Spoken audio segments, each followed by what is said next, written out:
Saturday night at Yankee Stadium, the Tigers continue the season-long trend of poor pitching and a lack of clutch hitting. Yankees had 13 hits. They win it 9-2. Give the Tigers their 103rd loss of the year.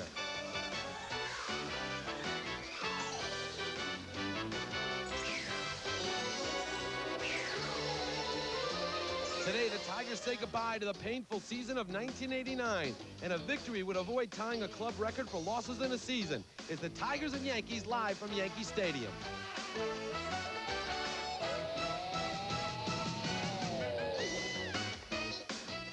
Tigers Baseball, brought to you by Busch Beer, the beer with a taste as smooth as its name.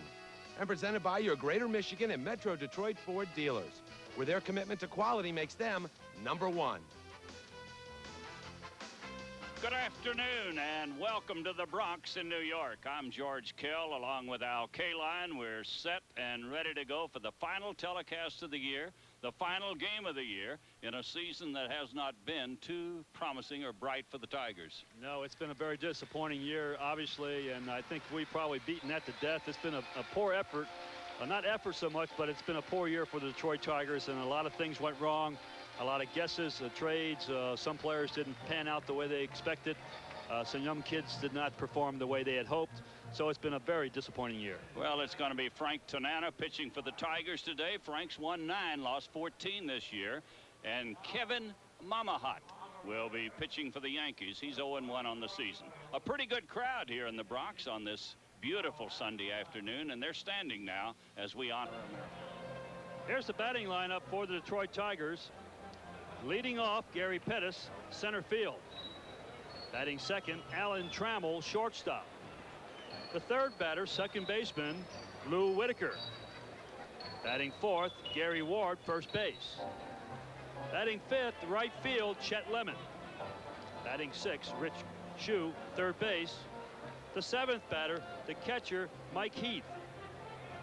Batting eighth in right field, Ken Williams. And the ninth batter, the DH today, Doug Strange. Defensively, for the Yankees, Lawton, Barfield, Hall in the outfield. Blowers, Espinosa, Sachs, Mattingly, Dorsett, the catcher, and a young left-hander Tigers have not seen before, Kevin Mamahat. 0-1, he got racked in Fenway Park. They obviously like his arm. He's got great size, as you see there, 6'4", 220 pounds. Has not been very effective in the minor leagues. This year, though, in Albany, a Double-A ball club, he was 5-1. Was promoted to Triple-A, where he was 3-4 at Columbus. He was signed out of the Texas organization. So he's a big guy. They obviously like his arm. And we're ready to go. Gary Pettis steps in to lead it off for the Tigers. Alan Trammell will follow, and then Lou Whitaker. The first pitch of the game, and a big swing and a miss by Gary Pettis. Got a surprisingly good crowd on hand on this Sunday afternoon, the final game of the season. And just a glorious Sunday in New York. It was great in Manhattan and even better up here in the Bronx as the day goes on. Nothing like New York on the weekend. No, it's great. In my opinion. Everybody's out of town, is that what you're saying? Not so crowded downtown. Yeah, you can walk around a little bit. That helps a lot. Everybody's out of town. But Friday about 4 o'clock, you want to be in your room. Yes. Just get out of the way. Let everybody get out of town. Here's the pitch to Pettis. That'll make it ball 2 and strike 2. Tigers trying to salvage the final game of this series and the final game of the season, of course. It's ball 3. Ball 3, strike 2 to the leadoff man. Alan Trammell will bat next. Kevin Mamahat is the way you pronounce that, they tell us. Bouncer to third. Knocked down by Blowers, and no call. Now he's safe. Well, we didn't get much of a call at first base. Let's watch it again now. I guess he thought everybody in the ballpark knows he's safe. And he was without any problem, but Mattingly looks back to see. relatively easy play, easy ground ball. Ball took a pretty big hop to him, but hit it on the heel of the glove. Will be scored as an error against Mike Blowers. Here's a strike to Alan Trammell. Tim McClellan is the umpire behind the plate today. Chuck Merriweather is at first base. Drew Coble at second, and Joe Brinkman is the umpire at third base.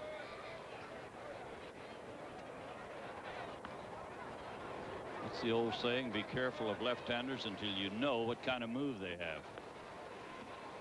Well, it's pretty hard to hide anybody now with the scouting reports you get from other managers in your organization. So they pretty much know what to expect from this young man. Looks like he has a good fastball. He's a big one. Big, tall, strong-built left-hander.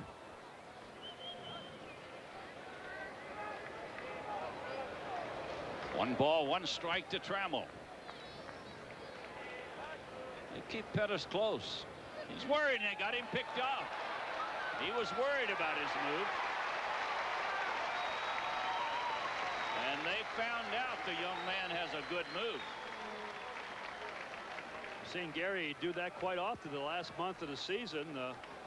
He's guessing with the pitcher instead of just reacting to his move.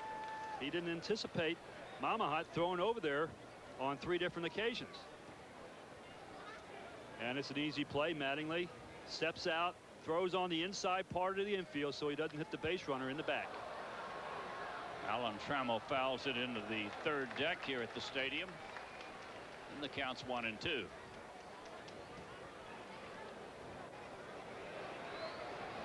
Well, Tram's been hitting the ball extremely well since coming back. His back's bothered him all year long pretty much, but the last month he has hit at a .338 clip, and certainly that's what the Tigers, maybe not .338, but hitting about the 300 mark. Ball 2 and strike 2, and a fly ball into shallow right field. Who's going to catch it? Mel Hall says he'll put it away. Sachs went out, gave ground, and Mel Hall makes the catch. So Trammell is out, 2 outs, and the batter will be Lou Whitaker. Lou wanted so much to hit 30 home runs this year, and this is his last opportunity. He has 28. As you see, 84 runs batted in. His batting average has suffered an awful lot the last couple of weeks because he's been trying to hit the home run, not getting the base hit, trying to get 30 home runs. Well, we've never seen Mamahat before, but I'd say it's a very difficult chance here on the final day of the season against a tough left-hander. And he threw the first pitch right by Lou. He threw it very hard. 1 ball, 1 strike. That'll make it ball 2. Ball 2, strike 1.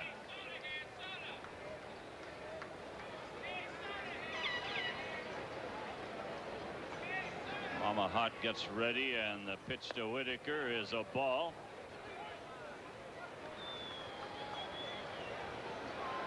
Ball 3. We gave you the umpires in the wrong rotation. That's Chuck Merriweather behind the plate today instead of Tim McClellan. And this one's inside. So Whitaker gets a walk. A 2-out walk to Lou, and the batter will be Gary Ward. 89 times this year Lou Whitaker has taken a base on balls, and that's a high for his career. Gary Ward has 9 home runs and 30 runs batted in. Sparky gets his right-handed hitting lineup in today. Whitaker is the only left-handed batter. Of course, Pettis and Strange could turn around and bat left-handed, but everybody bats right-handed but Whitaker against the left-hander. Ball 2, no strikes.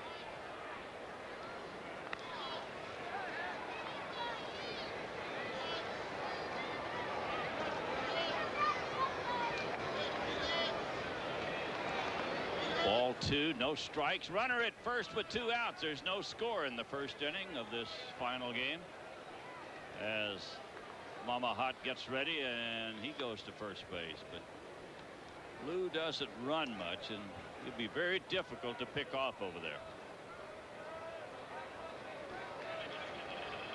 A 2-0 pitch to Ward, and a ball hit the shortstop. Espinosa flips it on to Sachs. We go to the bottom of the first. No score. Leading off, Steve Sachs at second base. The second batter, Alvaro Espinosa, shortstop. Third batter, Don Mattingly at first base. Fourth batter, the DH, Steve Balboni. Fifth batter in center field, Jesse Barfield. Batting sixth, the catcher, Brian Dorsett. Batting seventh, right field, Mel Hall. Eighth batter at third base, Mike Bowers. And batting ninth in left field, Marcus Lawton. Defensively, for the Tigers, Williams, Pettis, and Lemon in the outfield. Shue, Trammell, Whitaker, Ward, Heath behind the plate. And Frank Tanana on the mound for the Tigers. Frank 9-14. Certainly with the support that he's had this year, he could very well have been turned around 14-9. He has been one of the hard luck pitchers on the Tiger ball club this year. He's been shut out 4 times this season. There's his innings pitched, 217. He allowed 219 hits, walked 70, and a very impressive 144 strikeouts in 217 innings pitched. Frank, of course, not an overpowering pitcher as he once was when he's a young man, signed by the California Angels, but he's been one of the few pitchers who's been able to adjust and make another career for himself. Instead of throwing hard, throwing the ball by people, he can set them up now and still throw a pretty good fastball inside. Steve Sachs will lead it off. Espinosa and Mattingly will follow in the first inning. Steve Sachs having a big year, a .315 batting average, 63 runs batted in. Boy, he's the epitome of what you expect when you sign a free agent. Now, he was a free agent with the Dodgers, couldn't get together. The Yankees signed him, gave him big money, and he produced. He plays every day and plays hard. That's what you expect. And he's playing at a time when he doesn't have to play. Late in the season. Yeah, I couldn't imagine a Yankee game without Sachs out there, though. No, that's just the type of guy he is. Well, he was in the batting race until the last 3 weeks of the season. Hey, how about those batting races? You got him there, haven't you? We got a dead even race in the American League. Puckett and Langford batting .338 apiece. And the National League, I think it's only 1 point. Clark .334 over Gwynn, .333. Boy, everything will be decided here on the final day of the season.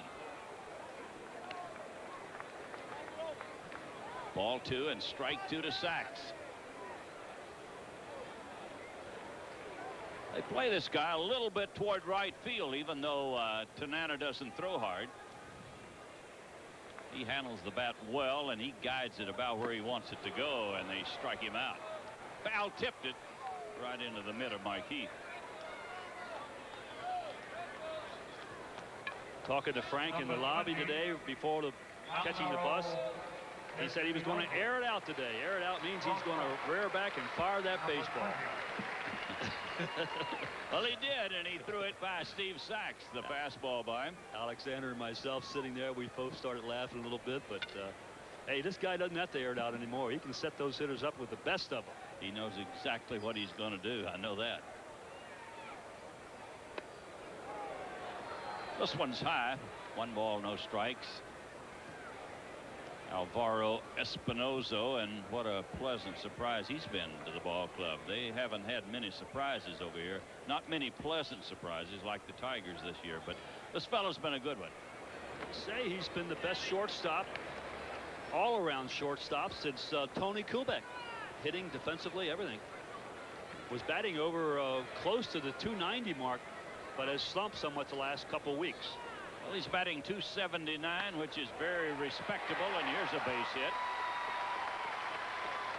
Not only respectable, but very good by Major League standards today. Absolutely, and here's a guy that wasn't even thought of to be their shortstop. They were trying 3 or 4 other people.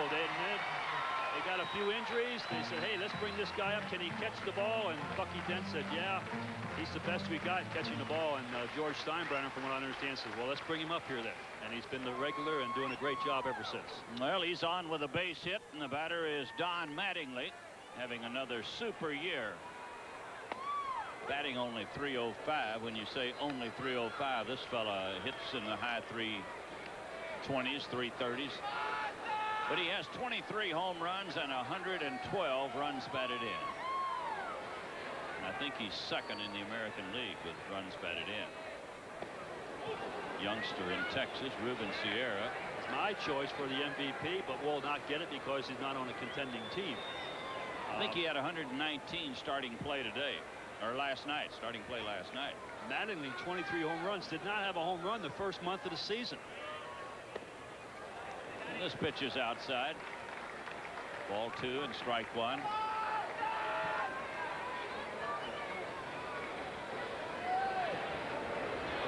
Runner at first, 1 out, no score in the first inning. The 2-1 pitch. That'll make it 3-1. Well, let's see what he throws 3-1 to Mattingly. Do you challenge this left-hander with a fastball, or do you tease him a little bit with a slow curve? A couple of very professionals at it right here, the pitcher and the hitter, and we'll see what happens. A fastball, but it's low. Mattingly gets a walk. Yankees have him at first and second, 1 out. The batter will be Steve Balboni. Been the one problem that Frank has had all year long, and it's unusual for him. He has allowed a lot of runs in the very first inning. He has almost an 8-point average, earned run average, in the first inning. Well, he can get out of it if he can get this big guy to hit one on the ground at somebody, and they're deep on the infield. 1 ball, no strike. Bye Balboni. He was a tremendous minor league ball player. Came up with the Yankees. They expected great things of him, but I think this ballpark hurt him a lot. Still having a good year home run wise and RBIs, because he doesn't play very much, plays mostly against left-handers, 16 home runs and 58 RBIs. So that's pretty good. He's done exactly what they hoped for. With Winfield out, they needed some right-handed power because they were seeing too much left-handers, and that was affecting certainly Mattingly and some of the other left-handed batters. 1 ball, 1 strike as Tanana gets ready. That'll make it 2-1. Well, Balboni has not been a disappointment in the major leagues. They traded him down to Kansas City. He had some big years down there. They did not sign him 3 or 4 years ago. Seattle did. He had a couple of big years for Seattle. They didn't sign him, and the Yankees did. So he's produced everywhere he's been. Had some good years in Seattle, a couple of years out there. And a fly ball to left. Not deep. Williams will catch it. Ken Williams started back for the fence. When this big guy hits one, I guess your first reaction is he's hit it real well, but he hit it on the end of the bat. Exactly right. His first couple of steps were backwards. You see the big swing, and certainly your impression as an outfielder that this big guy is going to put it deep, and he hit it on the handle or on the end of the bat and had to come in. He can be fooled as he was on that pitch, but he's so strong that he still can generate enough power to hit it out of the park. You can see that pitch up around the letters, and you say, why would you pitch him high? And that's exactly where they want to pitch Balboni. A very good low ball hitter. Jesse Barfield takes a strike. I don't think he liked the call too much on it. Jesse hit a shot here last night to hit the sign in deep left center field, a 399 foot mark. It's the big ballpark in left center field. 2 on and 2 outs as Tanana delivers to Barfield. Evens the count at 1-1.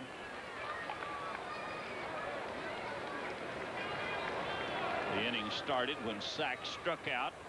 Espinosa got a base hit. Mattingly walked. Then Balboni flied to left field. Now the 1-1 pitch to Barfield. And a strike. He got the fastball right down the middle. Makes it 1-2. Barfield unhappy in Toronto, not getting a chance to play regularly. He had slumped up there. They made the trade for him for the left-hander. I can't think of his name right now. No. But anyhow, he's playing on a regular basis, and he's done a good job here. But you have to expect from Barfield, he's going to strike out 115, 140 times a year. He's got to have mixed emotions. He was unhappy in Toronto, but when he was watching yesterday, as he probably was, when they cinched the American League East, he had to be happy for his teammates, maybe a little sad that he wasn't there. You make close, friendships. You're with a team for what, 6-7 months of the year. You make a lot of close ties, and that's one of the sad moments about really the last day of the season, because some of these people, your friends, you may not see anymore. They might be let go, traded away. You may never run into them again. Yeah, it's already the New York papers are full of it. Some of the Mets are not going to be offered contracts for next year. Boston has told Jim Rice he will not be offered a contract. Kind of a sad moment, the final days of the season. A lot of these people are going to find out what a great game this is once they have to go out and make a living on the outside. Oh. Ball 3, strike 2. There go the runners, and it's a ball. Very close. He threw him a change-up curve on the 3-2 pitch, and Barfield walks. Well, the Yankees have the bases loaded, 2 outs, and the batter will be the catcher, Brian Dorsett. Brian's getting a chance in this last month of the season to show what he can do, and so the Yankee management can see what they might need over the winter months, and he has responded so far, getting some big base hits, 389 in just a brief period of time as a starting catcher for the Yankees. And he fouls it away. That was a super catch by that young man. I'm telling you, he picked it out with one hand in the crowd, and he's got a couple of his youngsters there with him. Does Rex Barney say give that man a contract? I would. Absolutely, even though it's the final day of the season. Get him down to spring training. Here's a bouncer towards shortstop. Over to second. At the end of 1, it's 0-0.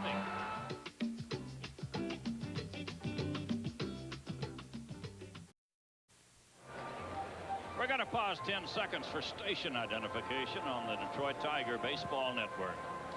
We'll take a look back at Tiger Baseball in the 80s on Sports Final Edition. That's tonight at 11:30, only on Channel 4. Talking about saying goodbyes to everybody. You and I spent the last 30 minutes before we came to the booth saying goodbye to all of our friends in the Tiger Clubhouse. Alex Grammas, who lives in Birmingham, says, hey, I've got a brand new golf course. Come see me this winter and we'll play golf. And that sounded very inviting. And then Billy Muffett says, hey, partner, come see me and we'll go duck hunting. I've got the best duck hunting in the world. And I said, is that where you get up at 4:30 and it's raining and sleeting and cold? And he said, it sure is. And I said, I'll see you in Lakeland in the spring. Absolutely. I will not be in Louisiana to go duck hunting with Billy Muffett. Muffett and Dick Tracewski, after a little rest, will go to Japan. Yeah, that sounds very attractive. Work with one of the teams over there in fundamentals and be a teacher of sorts. Going to Osaka and going to stay 3 weeks in instructional baseball, I believe Billy told me before the game today. One of the hardest working guys right there you've ever want to see, Dick Tracewski. And what a job he did filling in for Sparky Anderson early this year on tough circumstances, but Trixie's a great baseball man. He's a pro. And they tell me he'll get some work in Japan, that they work at it. Here's Lemon, gets a walk. So the leadoff man is on. Chet Lemon walks to start the second inning. The batter will be Rick Shue, who's playing at third base today. Number 25, Rick Shue, third base. Number 25. Rick Shue, he's filled in as a designated hitter when he has not been playing third base against left-handed pitching. Boy, they almost picked Chet Lemon off. Now they should be well warned that Mama Hot has a good move to first base. They picked Pettis off in the first inning and almost got Lemon on the very first pitch. As Clint Courtney used to say when Bill White, you remember Bill White? Best move I've ever seen. Best move. He says if he picks me off, it'll be between pats on the bag at first. I'm not leaving here. I might pat the bag a little bit with my foot. But Lift his foot off the bag and put the other one on. He might something like that, but I'm not moving. Of course, Courtney had no reason to move. He wasn't going anywhere anyway till somebody hit the ball. But until Du Bois came along, I'd never seen a move like Bill White's. But Brian Du Bois, pretty close. Yes, sir. For a young man, who hasn't had a long time to develop that move. Excellent move to first base, and that has to help a pitcher over a long period, a long season. Well, it helps the catcher tremendously. The pitcher you were thinking about a moment ago traded for Barfield was Al Leiter. Did you give it? No, I was did doing not. something else. And Leiter went on the disabled list over. He didn't pitch much, but I like that fella. I tell you, I think he's going to be an outstanding pitcher. This one's fouled away. Well, I believe Jesse Barfield might be a free agent after this season. Yes, he is. The Yankees have to sign this man because they're really not sure whether Winfield's going to be able to come back. He had a serious back operation, and that could be a career-ending type operation. No one knows that for sure, so they certainly cannot let a guy like Barfield get away from here. But he may not want to play. I'm not sure. Here's a drive into left field. This is a base hit, and it gets by all the way to the fence. Here comes Lemon, and they're going to hold him at third. Well, this ball almost hit him in the foot. I don't know what he was doing in the outfield. He laid back on this ball. The ball obviously carried further than he thought. It almost hit him in the foot. He stops, he backs up, and the ball gets by him. Well, the young man's name is Marcus Lawton. They brought him up from Columbus, and he didn't play it very well. As Al said, it looked like he could have caught the ball with a little more effort. Maybe didn't see it at first. They charge him with an error. They give a single to Rick Shue. An error charged to Lawton. The Tigers have him at second and third. Nobody out. The batter is Mike Heath. Mike with a big swing at it. Iron Mike, and he was given an award back in Detroit, an Iron Man Award, named after the great Lou Gehrig, and he was completely shook up with the award. He said, I've never won anything in my life, and here they give me the Lou Gehrig Award in Detroit. Well, tremendous, and he earned it. He has played. Very deserving young man. He has played just about every day since Matt Noakes went down with a bad knee. There's the breaking ball, low. Ball 2 and strike 1. They are playing deep at second and shortstop. In at first and third. Not real close, but close enough to make a play at the plate. Bucky Dent is the manager of the ball club. Here's a base hit in the left. They're going to hold Shue at third base. Now he's coming home as Lawton dropped the ball. And in to score comes Shue, and they're going to give that young man a little going over out there. Welcome to the Bronx. You're as good as your last fielding attempt, and you're as good as your last time at bat. But he has had some problems already. One of my pet peeves are these big baseball gloves. Now you see the base hit. Look how big this glove is. He has no feeling where that ball is in his glove. It's in the tip of his web, and he loses it, and there's another error. So the Tigers lead it 2-0. Mike Heath went to second base, and here's a foul. Ooh, into the crowd. Boy, that one came back like a bullet. Ken Williams is the batter. Still nobody out here in the second inning. Couple of hits, a walk, and 2 errors. Here's the breaking ball. Kenny has struggled all year long with the Tigers. He is just uncomfortable at the plate. He has a long swing. Look how far he keeps that bat back, and then he goes back even further. There's a fly ball into right. Mel Hall coming in, and he'll pick it up. And Mike Heath has to hold at second base. So Kinney trying to go to right field to move the runner to third. Hit a short fly ball, and Heath couldn't move up. That's the first out of the inning, and it'll bring up Doug Strange, who's the designated hitter today. The Yankees here in the first 2 innings have committed 3 errors as we look at Clay Parker in the Yankee bullpen.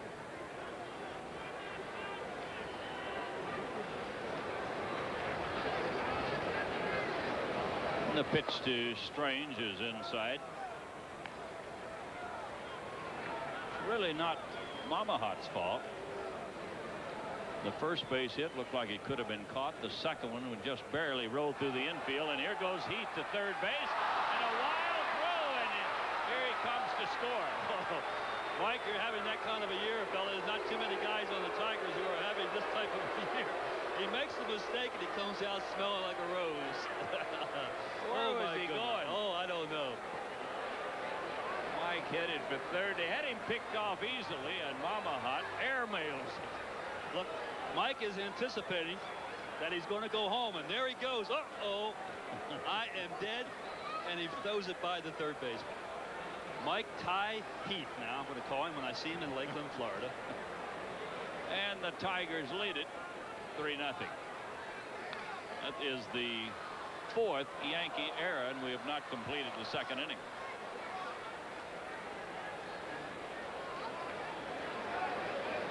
Not a very good way to close out the season with a big crowd on hand. Pitches outside to Doug Strange.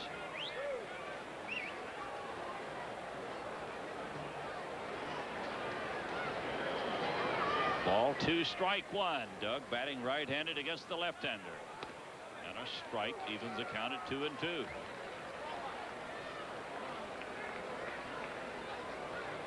Been a very strange inning, to say the least. This one is in for a strike, and Doug Strange is called out by Chuck Merriweather. Looks like he was looking for something other than a fastball as he takes the fastball right down the middle. Well, he hasn't shown that he can get anything else over the plate. He's thrown nothing but fastballs, and he must have thought the ball was low inside. He just stood there taking the ball.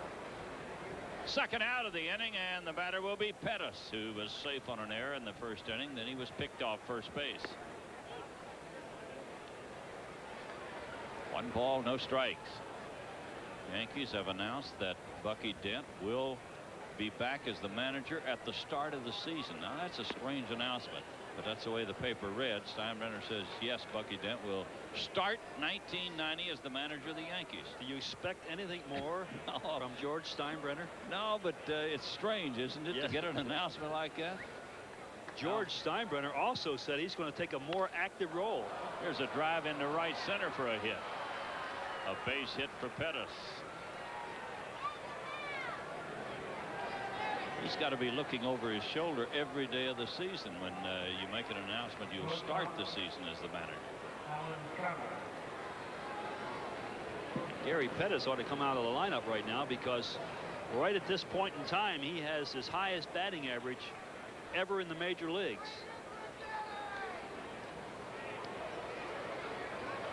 Here's Trammell with a runner at first, 2 outs, and Pettis was picked off in the first inning.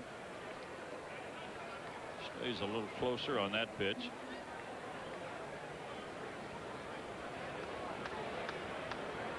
Mattingly, the first baseman, as you can see there. Here's a strike to Trammell. Well, the Blue Jays won it in a very dramatic fashion yesterday against Baltimore. They came from behind Friday night and again yesterday, scoring 3 in the 8th inning yesterday. Here's a fly to center. Jesse Barfield backs up. He'll put it away. We go to the bottom of the second. The Tigers lead it 3-0. The Yankees in the second inning. Mel Hall will lead off. Mike Blowers bats second, and Marcus Lawton batting third. When we were talking about Bucky Dent receiving the news that he would start the season as the manager, I was going to mention, how would you like to read that? Here's a fly ball that's going to be foul and out of play. How would you like to read that when you've got Billy Martin scouting for this ball club, Lou Piniella is in the broadcast booth, and Clyde King in an advisory capacity? 3 guys waiting that have managed this ball club. And into our booth walks Lou Piniella. And did he ever look good? Oh, the weight of managing off of his shoulders. He looks great. He sure does. There's a fly ball into shallow left field that will be caught by Kenny Williams. Yeah, with the weight of managing off his shoulders, he looks good, but I'm going to tell you, it would take one telephone call to get him right back on somebody's bench. Well, you think that, you know, you get it in your blood, and he had a chance, it looked like, to go to Toronto, and then George he stopped the whole deal. He wanted money and players, everything. And Lou said, no dice, I'll sit up in the TV booth and do the post-game show, I believe he does. Yeah, pre- and post-game shows for MSG. Works with, here's a base hit into center field. Mike Flowers with a solid base hit. Bob Page, our good friend from Detroit, works on the telecast, the MSG telecast. That's the cable network here in New York, and he was here a moment ago. Wanted to say hello to all of his friends back in Detroit, and especially to Ron Cameron.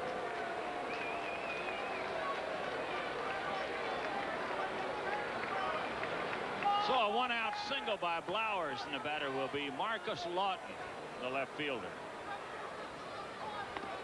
And a pitch inside to Marcus.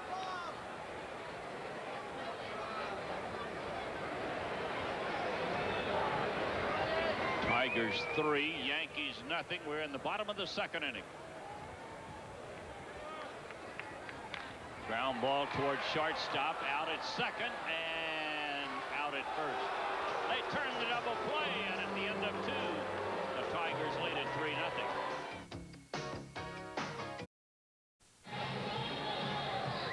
Well, the Yankees make a pitching change very quickly. Clay Parker is the new pitcher for the Yankees. This year, his record you see there, 4-5, 3.72 earned run average, no saves. He was traded along with Lee Guterman from the Seattle Mariner organization in 1988. Spent Columbus 2-2 with the Columbus Ball Club in 1988. You see his record: 116 innings, 121 hits, 29 walks, and 53 strikeouts. A not overpowering pitcher. He's around the plate. So Bucky Dent, the manager, makes a pitching change.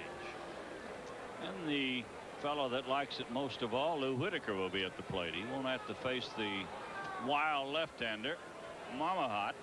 He'll be facing a right-hander, Clay Parker. So it'll be Whitaker, Ward, and Lemon for the Tigers in the 3rd inning. Just a reminder that coming up later will be our Bud Batter's Box home run inning. If your name has been selected and a Tiger hits a home run, you're going to win $100 and a share of a $10,000 bonus. So stay tuned. You could be a winner. We've had only 3 winners all year. If we don't have one today, they're going to share $10,000. I know 3 people that are pulling against whoever it is today. Here's a drive into right field. This is a base hit for Whitaker, so he wastes no time. With the right-hander on the mound, he drills it into right field. And probably disappointed he only got a base hit. Yeah, he'd like to hit 30, but he's been stuck on 28 for a long time. Here's Gary Ward, who bounced out in the 1st inning.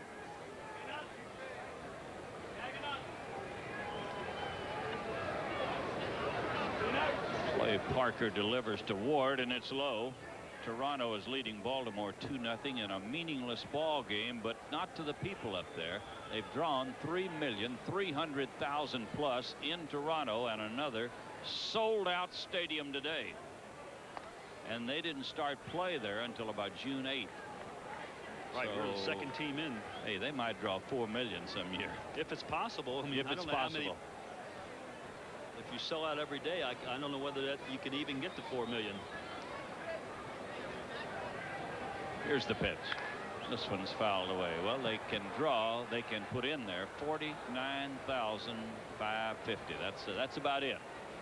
81 home dates, and put that to the computer, and our AD here in the booth is doing just that right now, and he's going to come up with about 4,136,000.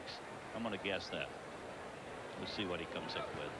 You always had a mind with numbers. Yeah, 2 and 2, 3 and 3.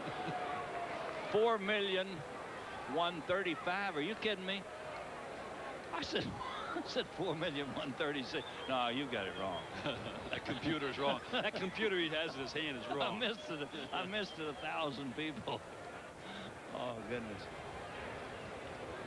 4,013,000. Here's a base hit in the right on the hit and run play, and Whitaker cruises into third. Tigers put the hit and run on. Gary Ward slammed it through the second base slot, vacated by Steve Sachs. And the Tigers have them at first and third. Isn't it amazing when you get a lead what you can do if you're the manager on the leading ball club? You can do a lot of different things. Run the base runner. You don't have to sit back and wait for somebody to hit home runs. Did you hear this guy before the game today? This guy right here, Sparky Anderson. Bernie says you're going to get your handicap down to a 1, and he says I'm trying to get it down to a 16. And he'll never do it, not this winter. He's got a lot more practice to go to get it down to a 16. There's a chopper towards second. That's going to be a double play ball. No, he throws it away. He had the runner at second, and an easy play at first, and Sachs made a high throw.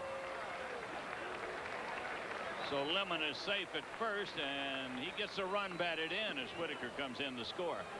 High chopper, excellent play. Look at the short hop. He's able to touch the bag, and he throws off balance.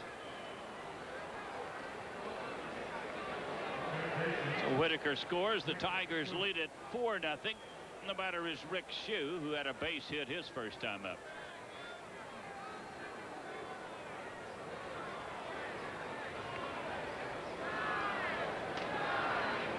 I saw you peeping around the corner when Sparky called me into the office today. He told me you had a couple of suits for me at the end of the season. I guess today the end of the season? Or is it the end of the year? Or when is it? Well, I want to keep you always waiting for that mailman to come. Okay, okay. It's in the mail. Well, Sparky told me. It's in the mail. He says, I gave Jim Campbell 2 suits, and Al's going to give you 2. I want you to clarify that gave. There's a drive to left right at Lawton, and he'll get a big round of applause. Well, the young man says, hey, I've seen days like this. Now what happened? Threw the ball wild over somebody's head, and it went in the dugout. And all the way to third goes Lemon. Third. Now Bucky Dent's coming out. Let's see where Lawton throws this ball. He just lobs it back in, and no, it's the second baseman Sachs who throws it in the dirt. And it hit. I saw what had happened. It hit Shue. It hit Rick Shue. He had his head down, running to the dugout. The ball was thrown by the shortstop Espinoza, and it hit Rick Shue and carried him into the Yankee dugout. So Bucky Dent files his protest. Well, you can't do it unless it's an intent to interfere with the ball. He had his head down. Yeah, he didn't kick at it or anything. Who was it, Reggie Jackson in the World Series that purposely got right here in Yankee Stadium thrown by either shortstop or second baseman? Yes, sir. In a very crucial play, and they called him out. Here's the play. Now this is the relay from the shortstop. There's Shue running to the dugout. He had rounded first base. Disappointed that he hit the ball hard right at the left fielder. And Tommy Brookins. Nice going, Tommy. All right, Tommy. Oh, hey, a con man, Tommy Brookins. He says it didn't get in the dugout. He flips it to the catcher. Now, what else is going to happen on this last day of the season? I'm telling you, it's got to be another error. It is another error. Well, it's got to be. It's just like an outfielder hitting the base runner. Well, sure is. That is 5 errors today, and Lemon is at third base, and Heath bounces it to short, and another run will score. So Lemon comes in to score on the bounce out to shortstop. Tigers now lead at 5-0. The batter will be Ken Williams. No, that's the third out of the inning. They come off the field. I'm not as bad as the Yankees at the moment.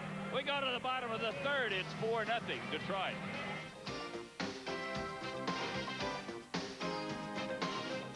Leads it off with a solid base hit up the middle. Steve Sax struck out his first time at bat, and he lines this one right back through the box into center field. So the leadoff man is on, and the batter will be Espinosa. Well, the Yankees still have 5 errors, but you got to chalk me up one now, so we've had 6 errors on the day. As you get caught up in the type of game it is on this Sunday afternoon in the Bronx. Chuck Wozniak says the excitement got to me on the final day of the season. There's Espinosa. He had a base hit his first time up. And fair ball into the corner. Going to be a ground rule double. A fan reached out, got his hand on it. And a ground rule double for Espinosa. The Yankees will have him at second and third with nobody out.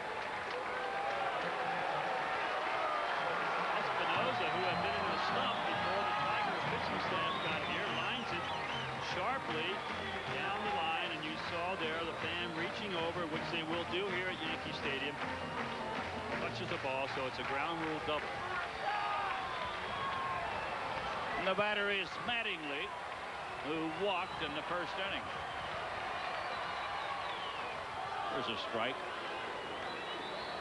Tigers 4, Yankees nothing. Bottom of the third. Guy batting .342 against left-handers, only .282 against right-handers. They don't bother him. He stays right in there as well as any left-handed hitter. And the pitch is outside.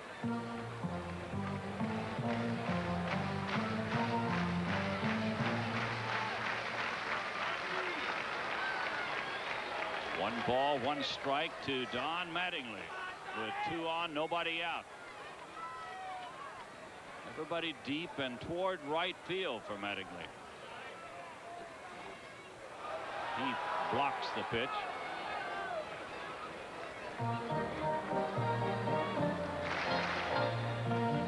Steve Sax, ever aggressive, moved up the line quickly. Had the ball gotten a little farther away, he'd have been coming on.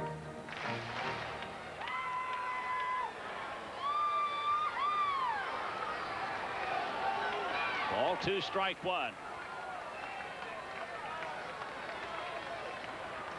Frank Tanana gets ready, and a ball hit to first base. We'll get a run in. Mattingly is out on the play by Gary Ward, and on to third goes Espinosa. 4-1, the Tigers lead it, and the batter will be Balboni.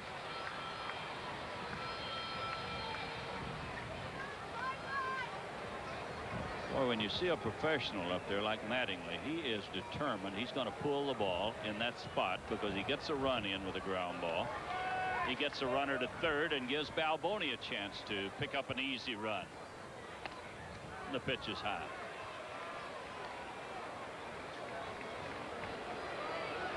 You'd almost have to put a gun on Mattingly to make him hit the ball to left field in a spot like that. Balboni leads the Yankees with 12 home runs off left-handers, as you might expect, 12 of his 16. He doesn't see that many right-handers. You saw where those first 2 pitches were, high in the strike zone. That's where they try to pitch it.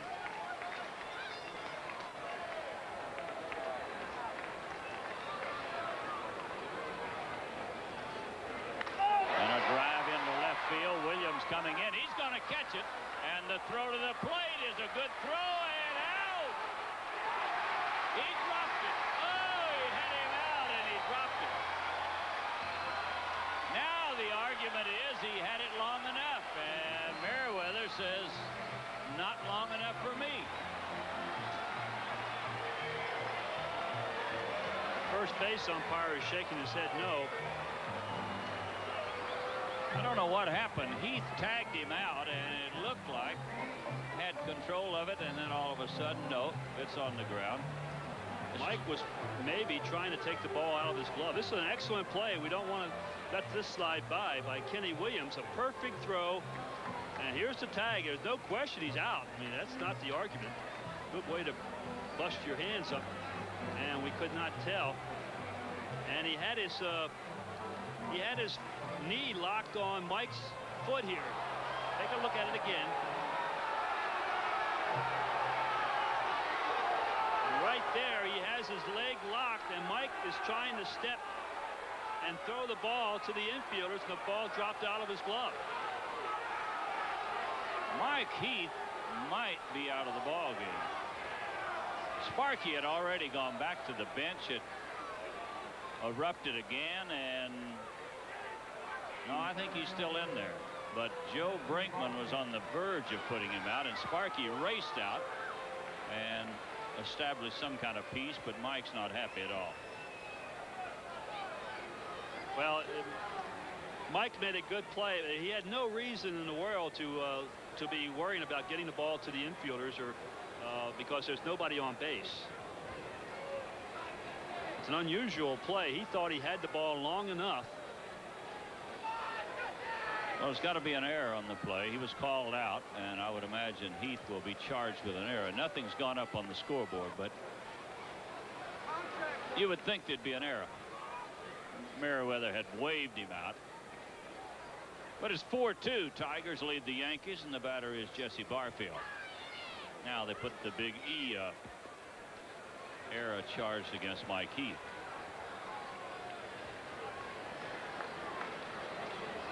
And as Al pointed out to you, don't overlook the play made by Williams, who made a good catch and a perfect throw to the plate. And he had him in plenty of time. 2 outs, nobody on. And the 2-1 pitch coming up to Barfield. Like a 3-1.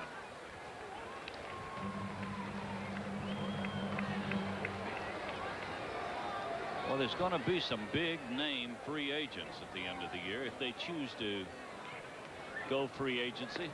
Here's a walk.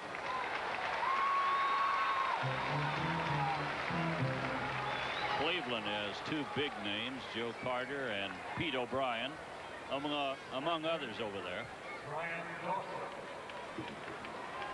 And I don't remember, Al, when so many superstars really have been not offered a contract. If it's true, Jim Rice, Hernandez, Gary Carter here in New York. Genuine superstars coming to the end of the rope, so it appears. Well, it happens to everybody. It gets to the point where the team loses. Age is involved. Certainly contract money is involved. These guys making $2 million a year, which just about every one of the people you named, particularly the ones with the Mets and Jim Rice. Good play by Tanana. He picked it off and throws him out at the end of 3. The Tigers lead it 4-2.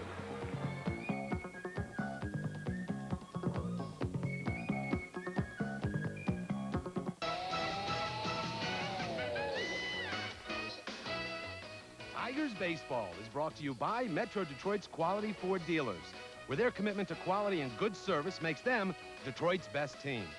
By Kroger, where you should look for the scissors, your symbol of savings. By Taco Bell, where your money always takes you farther. And by General Tire. Get on your Generals and go. Well, Sparky is at third base right now with umpire Joe Brinkman, and still explaining exactly what happened, as Al Kaline told you a moment ago. Heath's foot got caught, and he was stumbling away when he dropped the ball, and Sparky's obvious argument is that should not constitute a drop ball. Well, it's very similar to a second baseman or a shortstop who is trying to make a double play. He reaches for the throw ball, and reaching out of his glove, the ball drops out. The tag was clearly made at home plate. And was Mike Heath taking the ball out of his glove when the ball popped out? We really couldn't tell, but it was clearly an easy tag, and he was out by a lot from a great throw by Williams. And Kenny Williams will lead it off with a fly ball into deep left field. Lawton back, way back, and he's going to catch it. Boy, he was having some trouble with the sun out there, and this is a terrible sun field here in New York. Maybe the worst right now this time of year. Of course, it's been documented many times in the World Series. The outfielders having trouble playing here at Yankee Stadium, and he was surprised he caught the ball. The way he handled it, I don't know why he didn't have his glasses down. So 1 pitch and 1 out, and the batter is Doug Strange, who will bat left-handed. Or you go back to the World Series of 1950. The Yankees beat the Phillies 4 games in a row. In the 4th game of the World Series, Yankees had already won 3 straight. They were leading something like 5-0, 6-1. And Gene Woodling misplayed a ball in left field in the 7th inning, let a couple of runs in. Stengel went out to take the pitcher out and bring in his ace, Allie Reynolds, and he threw his hand up at Woodling as if to say, if you'd catch the ball, I wouldn't have to do this. And they said at the end of the game they should have been celebrating the World Series, and Stengel and Woodling are about to go at it. Because Gene Woodling was a very fiery type ball player anyway. It really is. He probably told Stengel, do you ever play left field out here in the fall? Well, no, Stengel never played too much of anything. Pitches outside. Well, he was in the National League, so I doubt he played left field in New York, except they played in the World Series, I think, one time against each other when he was with the Giants. A pitch to Strange. That's a strike. We'll make it 3-2. Doug has had some pretty good pitches to hit today, and he's watched them sail by. Doug, you can't cover the whole plate. You have to either be handle the inside pitch or the outside pitch. Can't handle the whole plate. He fouls this one away. Not too many hitters have ever been able to handle all the pitches.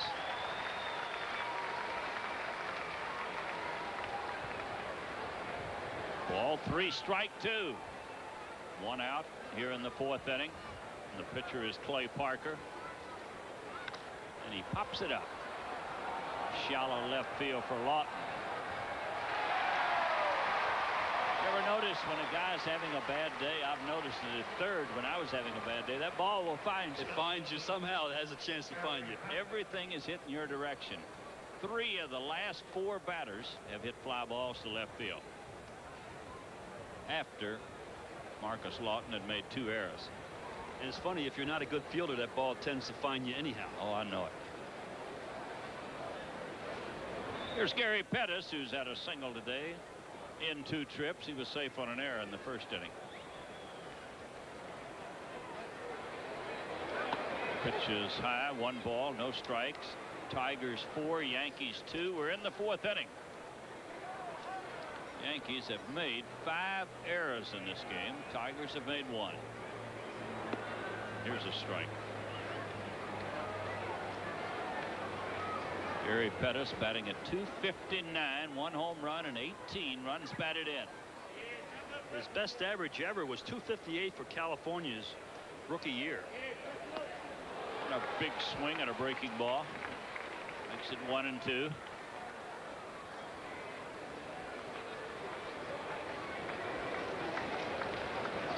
Gary Pettis has stolen 43 bases this year.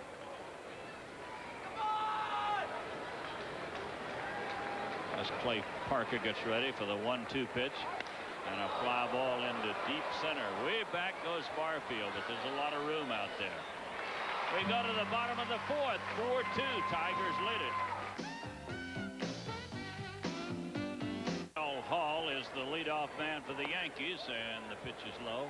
That makes it ball 2. Ball 2, no strikes.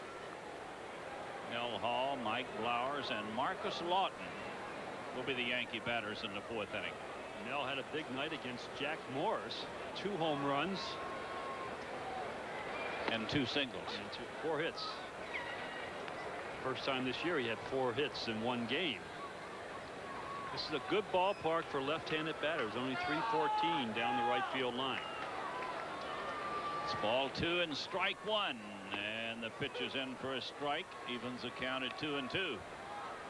Mel Hall, an extremely good hitter against right-handed pitching. He's had problems against left-handers.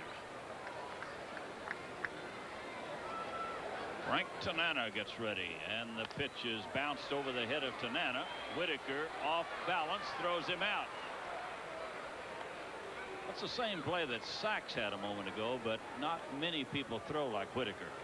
Great throwing arm, and Mike Lowell. we've been watching this from short and second base for 12 straight years now. Going away from first base, he probably does this better than anybody in either league right now. Throwing the ball, running toward shortstop. Big swing by Blowers, who had a base hit in the second inning. Mike Blowers, one of the many youngsters the Yankees have brought up here at the close of the season. And they're looking for a third baseman.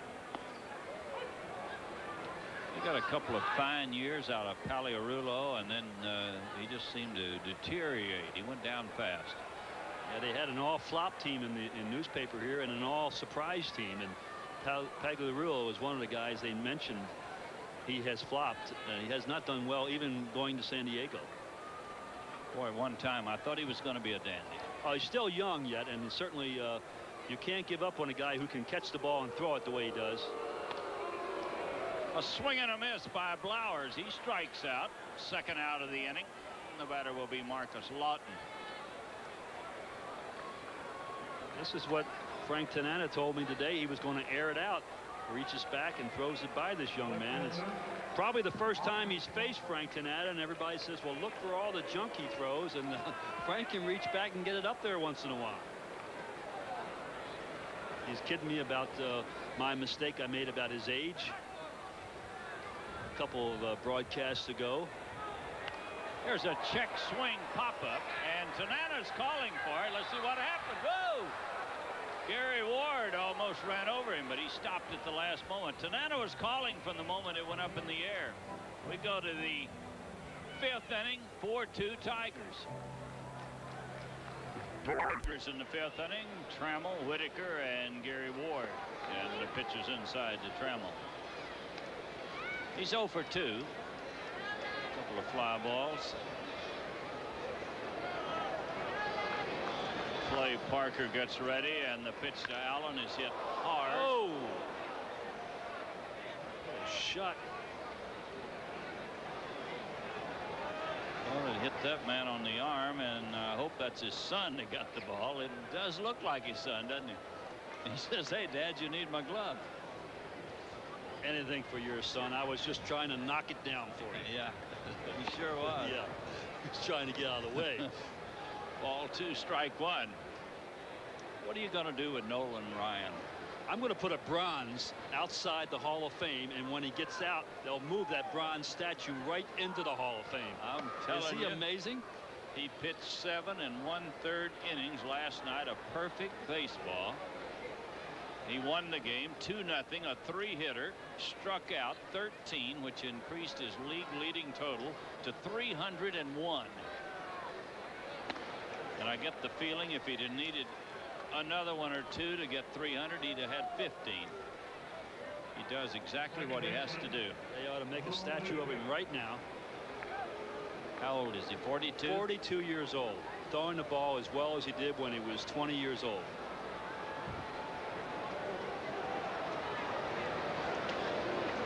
Hey, another historic day on this day, George.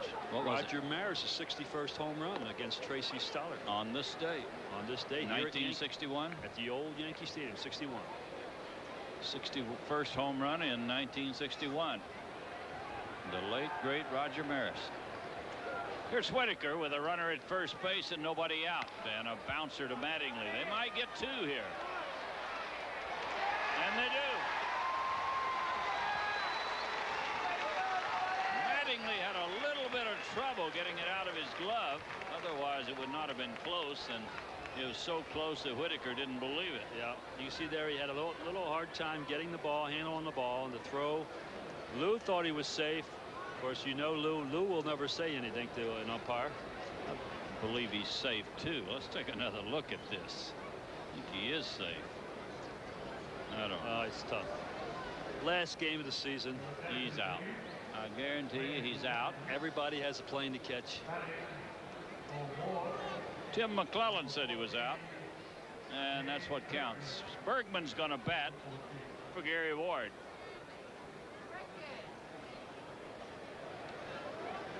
Dave Bergman.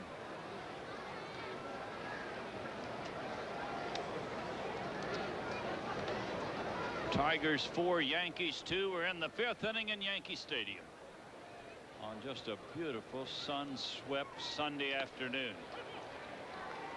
Bergman has established career highs in games, at-bats, hits, base-on balls, and strikeouts. And this is after being told in spring training that he's not going to play very much by Sparky Anderson. As in Torey Lovullo and, of course, Keith Moreland. He's been a good ball player, very good ball player in a very disappointing season for the Tigers. Dave Bergman. And here's the 1-1 pitch. This one foul back. And the highest batting average on the ball club. He's batting at .268. 7 home runs and 37 runs batted in. Boy, it's hard to believe at .268 leads the whole ball club. I think that's what you call having bad years. Yeah, some people. Yeah. Ball 2 and strike 2. They're trying to play in Atlanta. The Dodgers in Atlanta. They rained out yesterday. They have a doubleheader today. And it's raining. Still raining in Atlanta. It's always fun, a doubleheader last day of the season when the games mean nothing. And it's delayed by rain.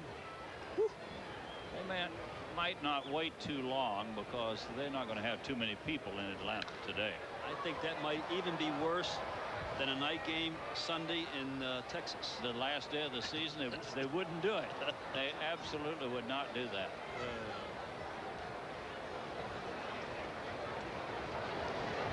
They have played an inning or so in Atlanta, but it's raining.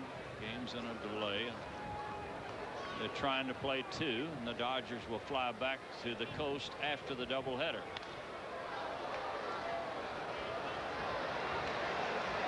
Another one of our friends, George, Yogi Berra, is calling it quits after so many years. He's taken the uniform off finally. How many years? I saw it in the paper. I think since '46 he's had the uniform on. There's a walk to Bergman. Dave Bergman is on with a 2-out walk, and the batter will be Chet Lemon.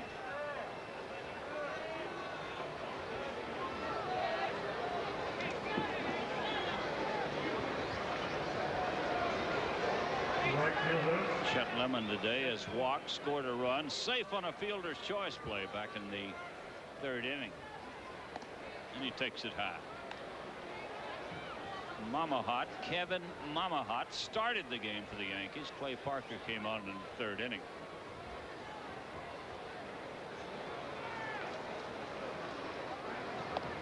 And the pitch is high. Ball 2, no strikes. Chet Lemon is batting at .238. He batted .264 in 1988, and that's indicative of what's happened to a lot of the Tiger players. This one inside. Ball 3. And this is the first time that I can remember that Chet Lemon, throughout the course of a season, didn't get hot for a period of maybe a week and 10 days and hit a lot of home runs and driving runs, but it never has happened for him this year. If Clay Parker should walk Lemon, that'll be his 3rd walk this inning. And he delivers a strike. He walked Trammell to start the inning. Whitaker bounced into a double play. Then he walked Bergman. This fellow normally has good control. Now it's 3-1 to Chester.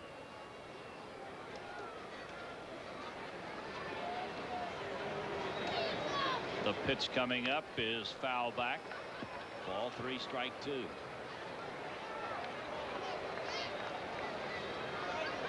Well, they'll open the league championship playoff series in Oakland on Tuesday night. The Blue Jays and the A's. And any comments on that? Any thoughts maybe? Well, I picked Toronto to win the American League East, but I think Oakland will win American League. But who can tell? You know, you go into playoffs. Believe me, the playoffs are a lot tougher than the World Series. Yeah. More pressure on you in the playoffs than the World Series. Only 2 teams get into the World Series. Well, you battle all year to get in the playoffs, and maybe a lesser team can pop up and beat you. So a lot of pressure on the players. Pitching means so much in a short series, and we'll find out starting on Tuesday night. There's a bouncer to third, and the long throw by Blowers. We go to the bottom of the 5th. It's 4-2 Detroit. Steve Sachs to lead it off for the Yankees, and he takes a strike. Steve's 1 for 2, struck out, then he singled, scored a run his last time up.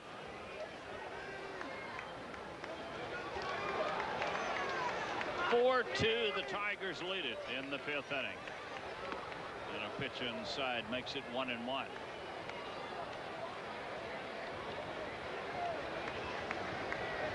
Well, we discussed the American League playoffs. The Cubs open at home against the Giants in what should be a good National League playoff series. Here's a pop fly. Let's see who's going to catch it. Ooh, let's have nobody run together out here. Whitaker gets out of the way just in time. And we'll pause 10 seconds for station identification on the Detroit Tiger Baseball Network. Bernie Smilovitz brings you the top sports highlights of the day on Bernie's Best. That's every weekday only on News 4 at 5.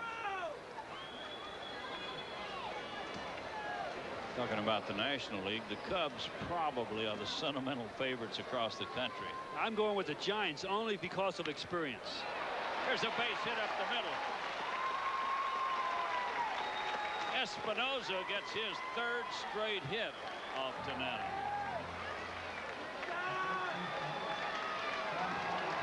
This fella just lays the bat on the ball. He doesn't swing hard. He tries to hit the ball down hard on the ground and hit it where it's pitched. Well, if our predictions hold up, we'll have an all California World Series in the Bay Area. The Giants and the A's. Morning papers here predicting winners said the A's probably had the best club in all of baseball.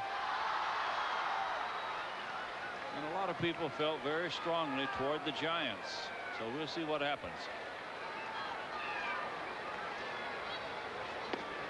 Pitches low to Mattingly. He's had a walk and a bounce out in this game.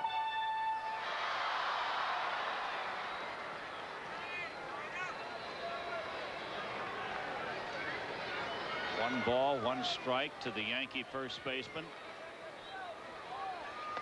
This one's high ball 2.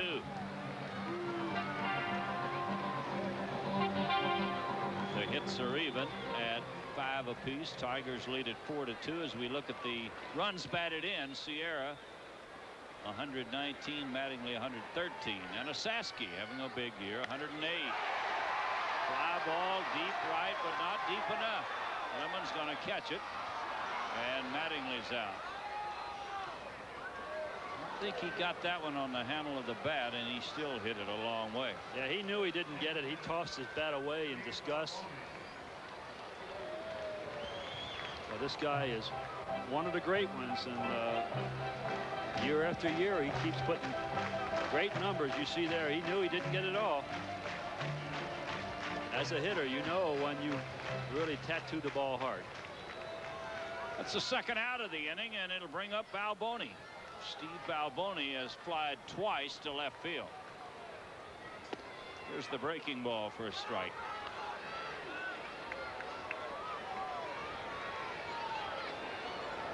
One strike to Steve Balboni.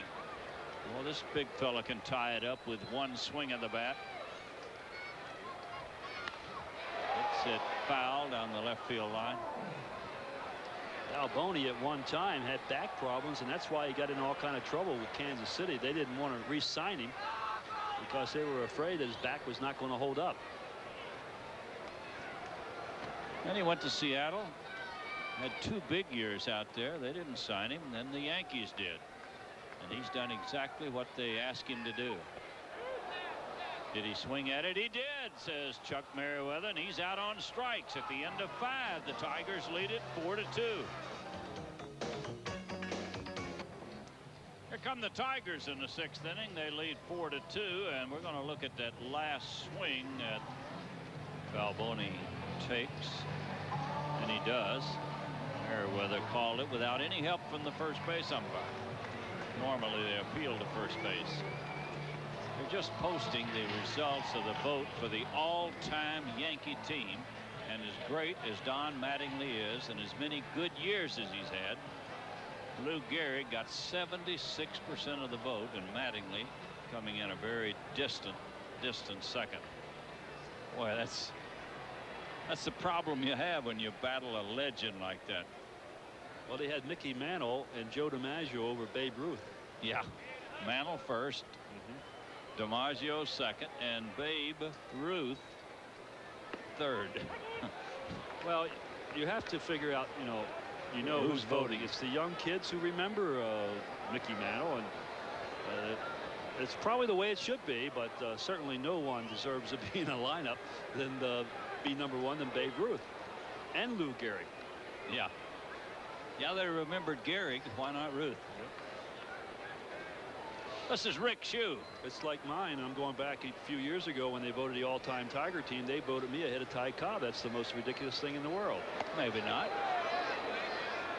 You see Louise and the two boys, and Yeah, they kept sending in those. You could start out with a pretty good basis there. Yeah. Her hands are still hurting her for writing in. The 2-1 pitch to Rick Shue. It's inside, ball 3.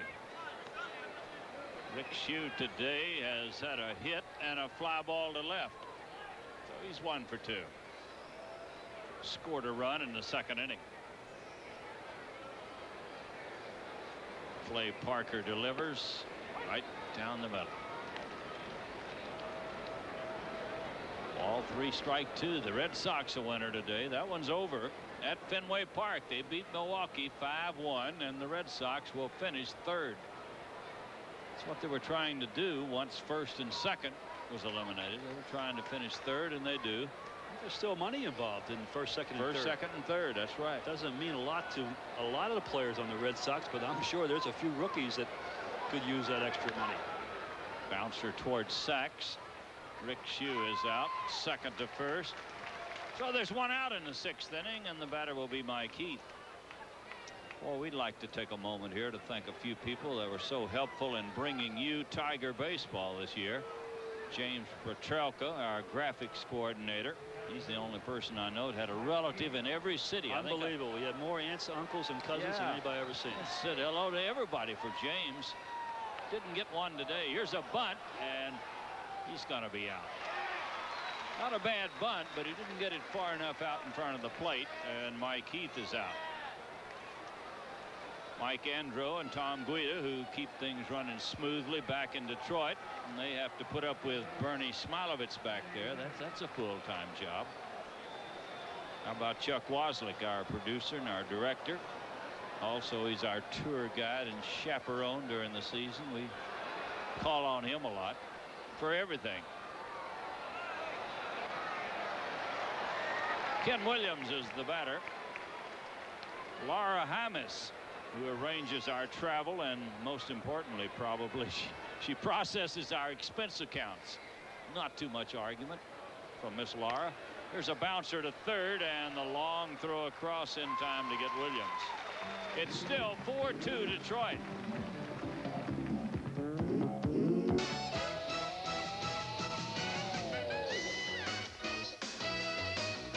Tigers baseball, brought to you by Ballpark Franks. They plump when you cook them. By your local Pepsi-Cola bottlers, a generation ahead. By Highland Superstores. Nobody gives you more, and nobody, but nobody, sells for less. And by GE Automotive. If you're a car maker or supplier, put their minds to work. Here come the Yankees. Jesse Barfield, the leadoff man. Brian Dorsett and Mel Hall will follow. There's the monuments in deep left center field, and I mean it's a long way out there. That's Babe Ruth and many more. Lou Gehrig, Herb Pennock, just to name a few. Mickey and Joe and Bill Dickey, Billy Martin. that's right. Is that the most times taken and putting on the Yankee uniform? Is that the reason he's in it? I don't know, but he's there. I went out there one day, took some photos for Bill Dickey, and Bill didn't get a chance to see his, and he's ill in Little Rock, Arkansas, and he asked me, and I took some pictures and sent them to him. Hey, we want to thank Sparky too, and all of our thanks for being such a good sport on our pregame shows when things weren't going well. He was there and he responded in a big way every day. Our thanks to Sparky.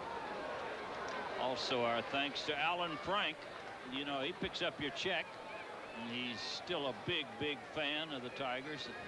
That means a whole lot too. And our technical crews here and in Detroit, everywhere around the league, and I've probably missed a lot of people, but just those that come to mind right now. Our thanks. We can sit here in the booth and it's very easy for us to do the job as long as somebody else is performing, and they perform very well. Ball 2 and strike 2 to Jesse Barfield.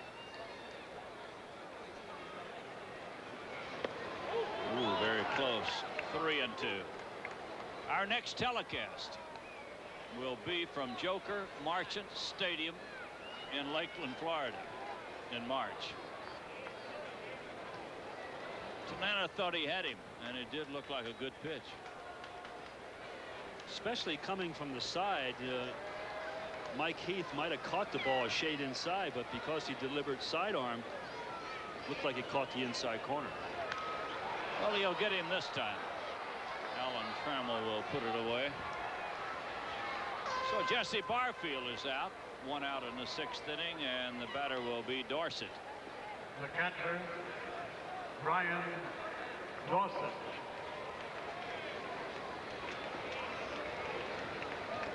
Brian Dorsett today has bounced out to shortstop and to the first baseman. And to the mound. Tossed out by the pitcher Tanana. 4-2 Tigers lead it, 6th inning. Right down the middle. This is only his 5th start for the Yankees, and he's batting over 400. Ooh, he just did get out of the way.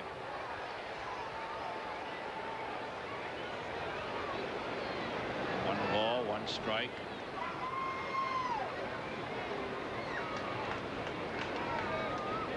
Tanana gets ready, and the 1-1 pitch is hit on the ground to Whitaker. So Dorsett is out, 2nd out of the inning. And the batter will be Mel Hall. Right fielder, Mel Hall. You watching Lou Cornell last night after the game? Yes. By any sense? Yes. He brought up that the Yankees were going to be watching Frank Tanana very closely Today. today. Yeah. Possibility of signing him. Yeah, I heard him say that. That's a surprise. Not so much that a lot of teams would like to have Frank Tanana, I would think, but I would think that would be tampering. Well, it happened on a St. Louis broadcast when Mike Shannon and Jack Buck mentioned that the left-hander Langston from Montreal was a free agent. The Cardinals would be interested in signing him, and Montreal protested, said that's tampering. Here's a base hit down the line and left. Going to be a single for Mel Hall. Ken Williams was playing around that way, and he gets it back in quickly.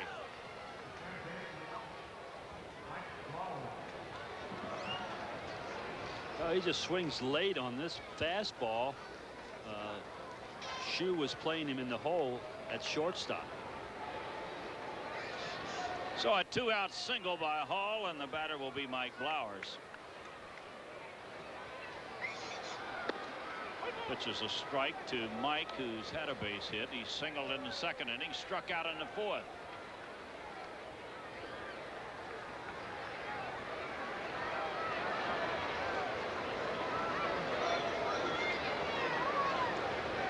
Tanana gets ready, and the pitch is low. Gets the breaking ball over the plate, but low. Makes it 1-1. Well, it's got to be about what, 70, 72, 3 degrees. Just a delightful day here in New York. Beginning to cloud up a little bit. The weatherman says rain late tonight. It's been a great weekend here in New York.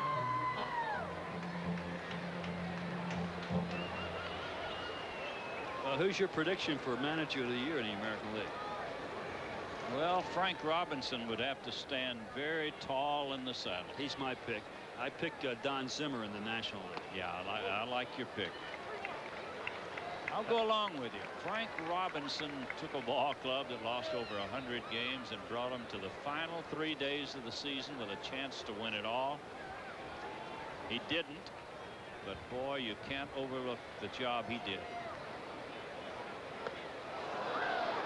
And I've never been a great fan of Frank Robinson's as a manager. I didn't think he was a good manager before, but I do now. Yeah, well, he's been able to keep himself under control. He got in a lot of trouble because he was always so outspoken, and he made his other players mad at him. But he's been very calm throughout the whole season, except the one time with the umpires. Yeah. Here's a foul tip. Mel Hall was on his way. And we're talking about Frank at one time threatened he was going to quit because he thought the umpires were not giving the Orioles a call, and he thought it was because they didn't like him personally. How about the Cy Young? That's no question in the American League. Not in my mind, but I tell you, I've been reading the New York papers, and they live in another world up here. Saberhagen, in my opinion, has got it locked. That's what I say. Hey, here's a walk to Blowers. We'll put him at first and second. I vote for Saberhagen, but 2 New York papers gave it to Dave Stewart with hands down, no questions asked. I don't see that. Because he owed it from a year ago or something? Well, they said he's won more games in the last 3 years than any pitcher in baseball. We're not talking 3 years. We're talking this year. Oh, 3 straight 20-year seasons. I'm not saying that he didn't deserve it a couple years ago or a year ago, but not today. Not this year. We'll find out. I'll give you one tougher than that. The most valuable player in the American League. Well, I went out on a limb. You never go out on a limb. I picked Ruben Sierra, but he's not going to win it because he did not with a contending ball club. But he's got a chance. He's going to be 1, 2, 3 in the voting. He's got a chance. This one's fouled away. They're pushing George Bell now. I don't know. I don't think his numbers are all that impressive, and he's not a good outfielder. And he's been DHing a lot, so I don't know how you can give it to a guy who has been a DH, the most valuable player. In my opinion, I think you have to give it to an everyday player who has great numbers. Nobody's really posted those kind of numbers with the exception of Sierra. Oakland Ball Club walked off with it out there, and they don't have anybody with those kind of figures. Absolutely. There's nobody on the contending the teams that are in the finals having that big a year. Cal Ripken Jr., of course, you have to consider he played every day. There's a bouncer. Great play by Shue, and he's not going to get anybody, but he saved a run. He sure did. I tell you what, that could have been a tough play for everybody. That ball gets by him, and you know what could happen, that ball going down the left field line. Saved 1, possibly 2 runs. Take another look at it now. This is an outstanding play by Rick Shue.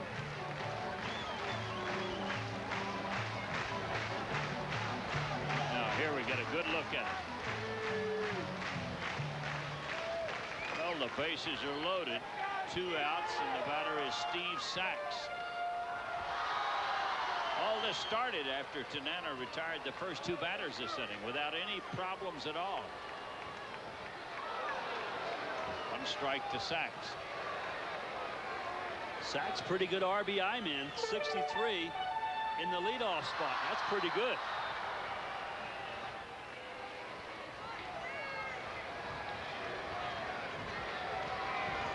And the 1 strike pitch.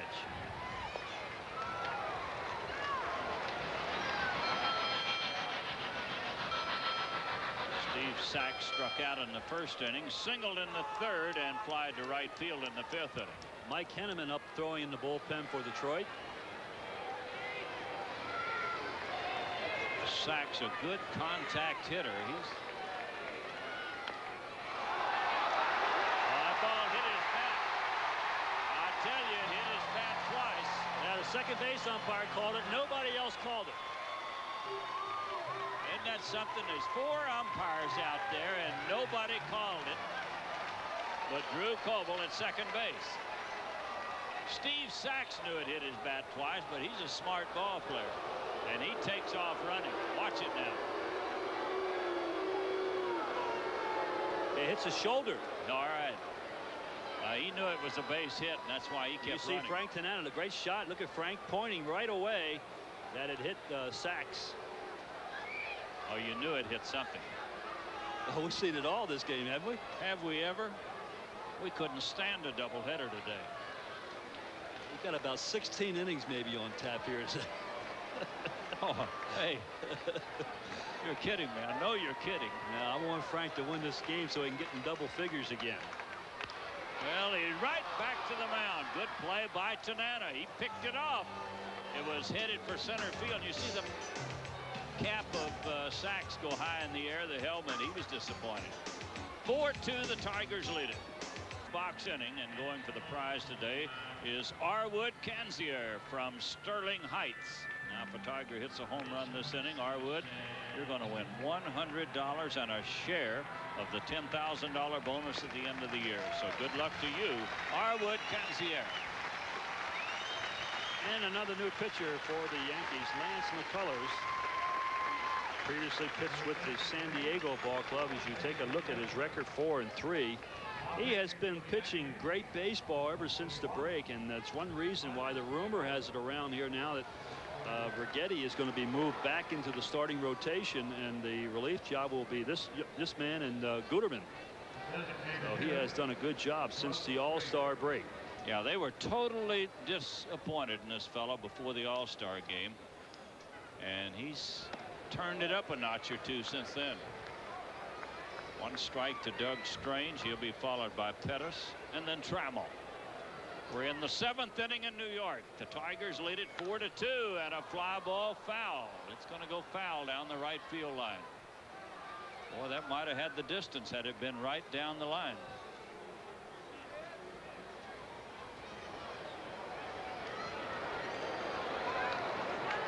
Doug Strange has 1 home run this year.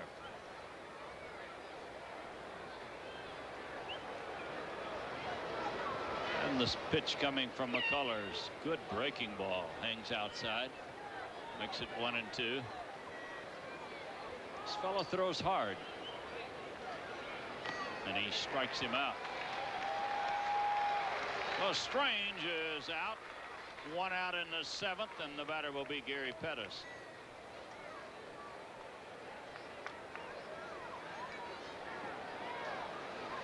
Gibson's starting to throw in the bullpen. Henneman was throwing earlier. Center fielder. You see Mike standing alongside, kibitzing a little bit. Gary Pettis is single today, 1 for 3, and a bunt that will go into the Tiger dugout.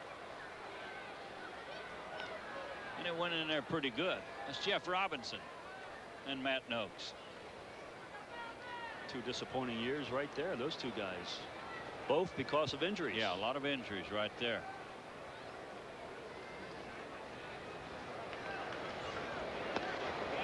I saw a list the other day of players on the disabled list. Unbelievable. All over the league. Unbelievable. Tigers had so many you couldn't count it. Henderson again will lead the American League in stolen bases, which nothing new there. Fellows had a big year. He was playing a mediocre year in New York before he was traded, but he's had an impact out there with the Oakland club. Here's a strike to Gary Pettis. Makes it 3-2. Ball 3, strike 2, 1 out in the 7th. Tigers lead by 2. And a drive into right field. Mel Hall will grab it about knee high.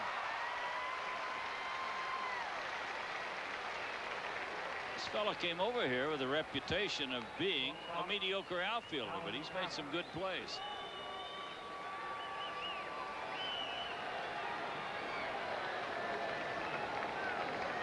So it'll be Alan Trammell with 2 outs and nobody on. Alan looking for his first hit today. Walked his last time up.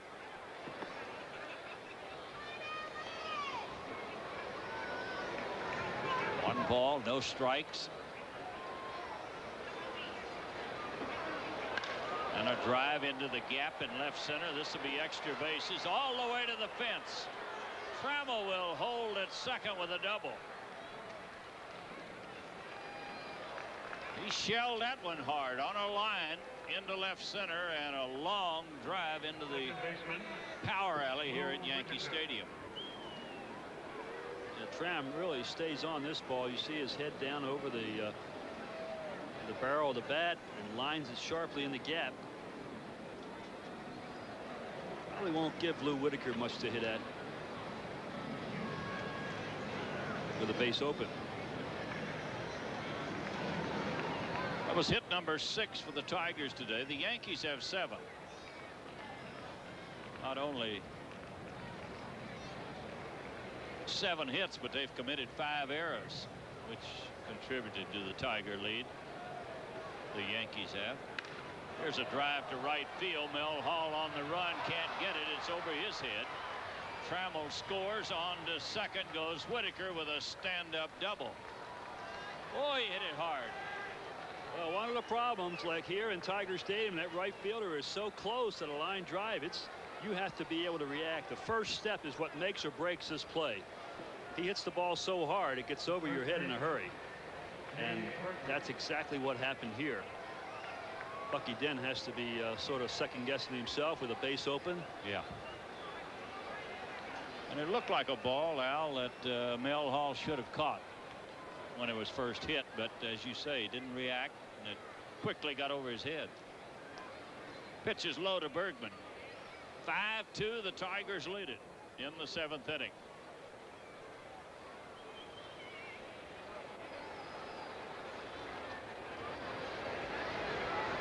Lance McCullers delivers a breaking ball for a strike. One ball, 1 strike to Bergman, who's batted 1 time in this game, and he walked.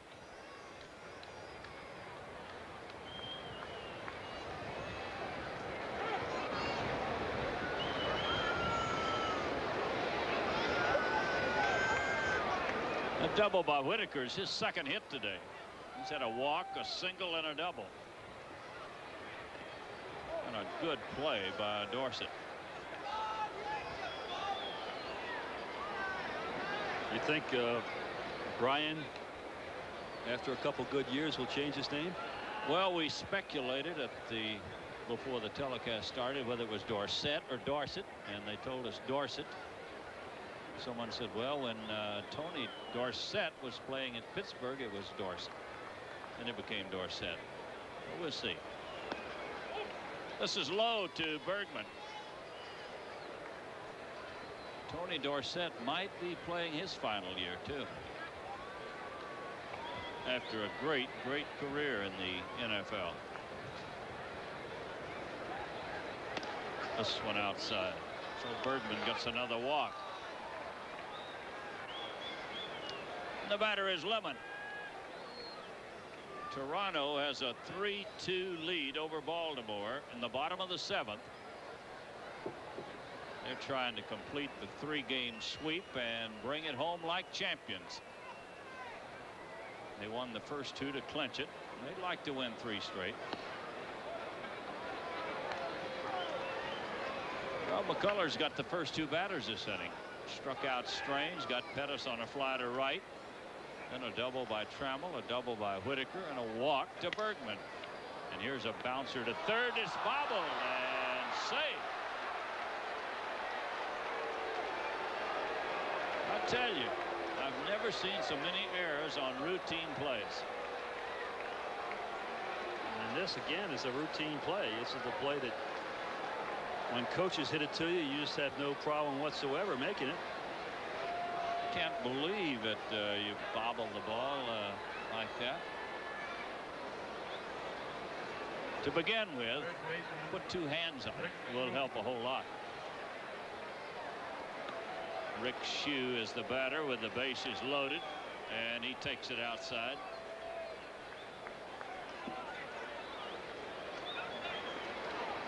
The 6th error today for the Yankees. Rick fouls it away.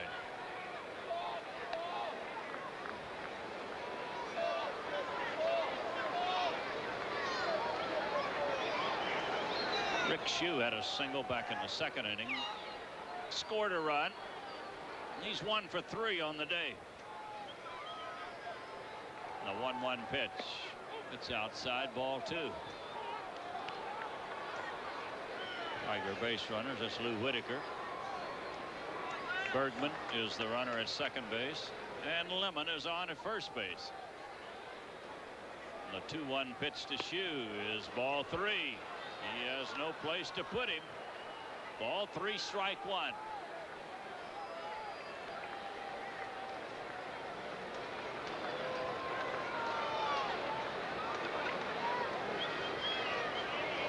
McCullers gets ready, and the 3-1 pitch is hit high in the air into left field. Over near the stands is Lawton, and he's going to catch it. Oh, it's foul, but he picks it off down there. We go to the bottom of the 7th. It's 5-2 Detroit. But because the Tiger reached base, we're going to be sending our designated Bud batter, Arwood Kanzier, from Sterling Heights, a Budweiser jacket and cap. We've had 3 winners this year. They were C.W. Pudlow from Warren, Michigan, Marty Gregg from Mount Clemens, Michigan, and Tim Roach from Mattawan, Michigan. And these 3 people will split $10,000. We want to thank everyone who entered. We received more than 55,000 entries, and we thank all of you. There's a ball hit to third. Rick Shue will make the play, and they finally get Espinosa out. Espinosa had 3 straight hits, 2 singles and a double. The batter will be Mattingly.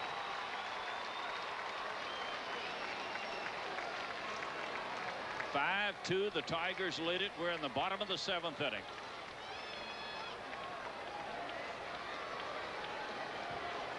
And we might add, of our 3 winners in the home run inning this year, Rick Shue hit 2 of the home runs. I'll have to ask James Petrelka who hit the other one. I was just going to ask Whitaker. you for a big prize. Who hit the other one? Was it Whitaker? I don't know. Oh, I thought maybe you knew. Bergman. Dave Bergman. Okay. There's a strike to Mattingly. Strike 2.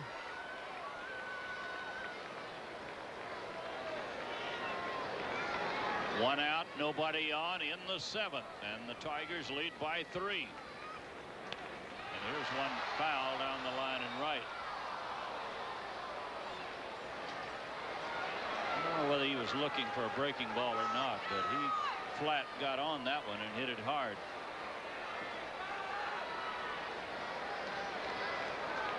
We'll see if he gets a fastball. He does, and he goes to left field. Foul with it. So he has to be looking a little bit, looking for the curveball. He pulled the curve. He hit the fastball late. But Don wears a protector on his thumb because he does get jammed somewhat because he waits so well on the ball and tries to hit to left field. A 2-strike pitch. Oh, here comes the Eephus, and he bounces it to short. Well, he'd seen it all from Tanana, and then he got the Eephus pitch, and with 2 strikes on him, he couldn't let it go by. How about this? Well, Take a look at it. This is a rainbow here. Look at this one. This is the biggest Eephus I've ever seen. I don't think it was a strike, but Mattingly says I'm not going to be called out.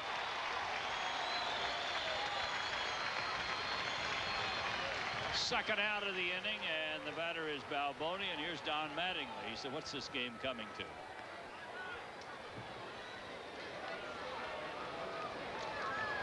It's been that kind of a day, Don. He's talking to himself. Here's the Eephus pitch, and it's outside.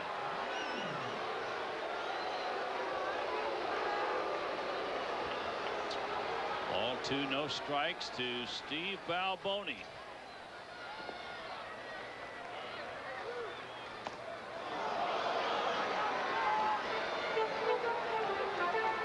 I never will forget with the Red Sox, Lou Boudreau was the manager, and I was there. Bases loaded in the 10th inning, 1 out. Satchel Paige was pitching for the Cleveland Indians. There's a long fly ball. This one's well hit and got a chance. It's gone. Steve Balboni has drilled it to the deepest part of this ballpark. Right into the Tiger bullpen. Well, he hit it directly over the 399 mark in left center field. Big guy, they said early before the game, he hit the longest home run by a Yankee this year. And you see the swing, fastball that he got in the middle of the plate, and the ball goes directly over the 399 mark. And here's Sparky coming out. He might want a pitching change. He does. He has signaled to the bullpen. Sparky will make a change right here. He wants to bring in a right-hander with Barfield at the plate, and the Tigers leading by 2. And while there's a break in the action, we're going to pause for these messages on the Tiger Baseball Network. 11 wins, and that's high on the Tiger pitching staff. 11-4. He has been dynamite since July 25th, 5-0 with 5 saves. In 24 games, he's allowed just 7 earned runs in 34 2/3 innings. He's third in the American League with a percentage of .733. Mike, even though you don't expect your closers to have that type of a win-loss record, but Mike, who struggled somewhat early in the year, had some problems, physical problems, but as I mentioned, since July 25th, he's been outstanding. I'll finish my story before I lose my train of thought. Lou Boudreau had been Satchel Paige's manager in Cleveland.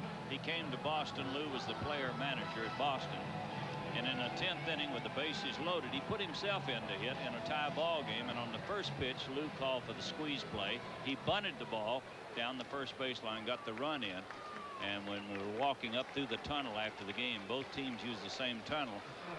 Satchel Paige said, "Mr. Boo, I'm disappointed in you. I thought you'd slug it out with me." And he said, "Not with you, Satch. Not with you. I know better." Here's a strike to Jesse Barfield. And that's what Tanana was trying to stay away from with Balboni. He didn't want to slug it out with him, but he did, and Balboni hit the home run. Here's strike 2 as Henneman comes right back at him.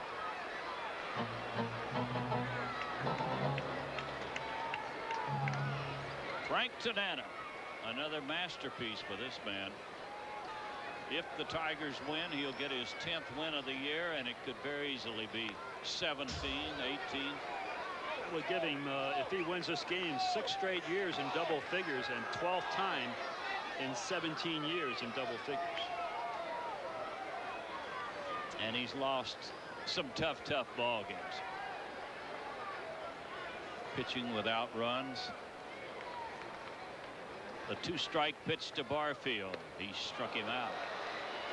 Jesse Barfield strikes out at the end of 7. The Tigers lead at 5-3. Now we have a new second baseman. Wayne Tollison replaces Steve Sax. Steve Sax came into this ball game leading all second basemen in fielding, so he did not make an error today, and he will end up leading the second basemen in fielding. Whether or not that will get him a Gold Glove is yet to be seen. They were playing happy birthday to Roberto Kelly. Between innings, Roberto is not playing today. He is batting at .302, and I'm sure that Bucky Dent won't keep him out of the lineup, let him have a .300 season. He's a brilliant young ball player and should have many good years ahead here in New York. Here's Mike Heath. and a strike from McCullers. Lance came on in the 7th inning, gave up a run, and the Tigers had a chance to do more damage. They had the bases loaded when he got Rick Shue to fly out. Talking about second baseman, we take a look at Lou Sater on the on-deck circle, talking about Steve Sax leading the American League. How about Ryan Sandberg over at Chicago? 89 consecutive games without an error, and that ties the major league record. Here's a fly ball into right field. Mel Hall will put it away. I guess while we were talking about most valuable players, Kevin Mitchell would probably be the choice, or Will Clark over there. Pretty good choice, either one. Very interesting, as you mentioned, top of the broadcast, the batting race. Will Clark battling Tony Gwynn. Only 1 point separated those two at start of play today. And in the American League, Kirby Puckett, Langford were tied, did you say? Tied. Absolutely tied, Puckett and Lansford. Lansford has led the league before. So the Red Sox at that time when he led the league back in 1981. He's the last right-hander to lead the league. And there'll be another one then. Matt Noakes in the on-deck circle. Scott Luceta, the batter, and the pitch is bounced toward first. Big hop to Mattingly. So 2 outs in the 8th inning, and Matthews coming on to bat for Strange.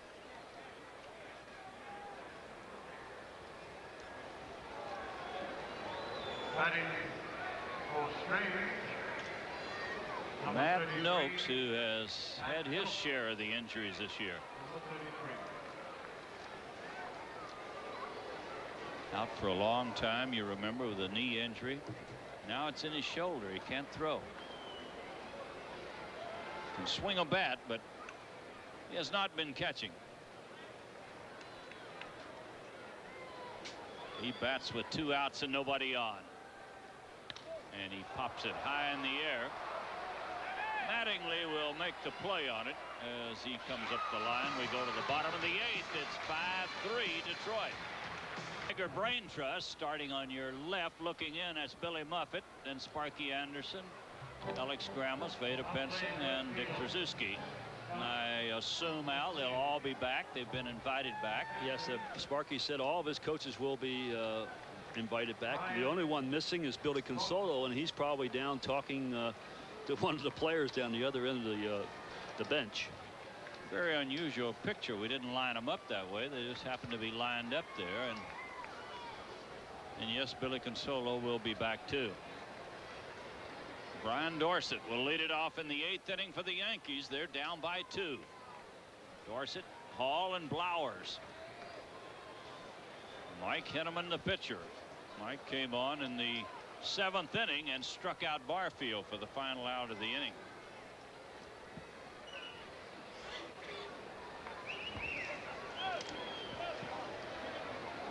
Dorsett's 0 for 3 on the afternoon, all against Tanana, and he fouls this one away.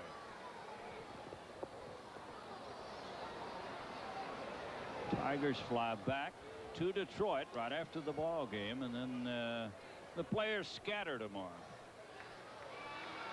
Those who do not live in the Detroit area will be packing and heading for home.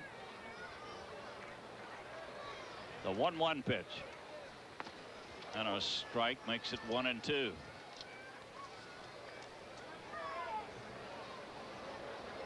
One ball, 2 strikes, nobody out in the 8th. The pitch from Henneman. This is fouled off. 30,009 the attendance today. 30,000 plus in the ballpark for the final game of the season. Good crowd on hand. Yankees were 2,140,000 coming into this game. So they go 2,170 plus. It's beginning to cloud up a bit and a little bit cooler. Ball 2 and strike 2. Brian Dorsett, and a good shot from center field. He fouls this one away.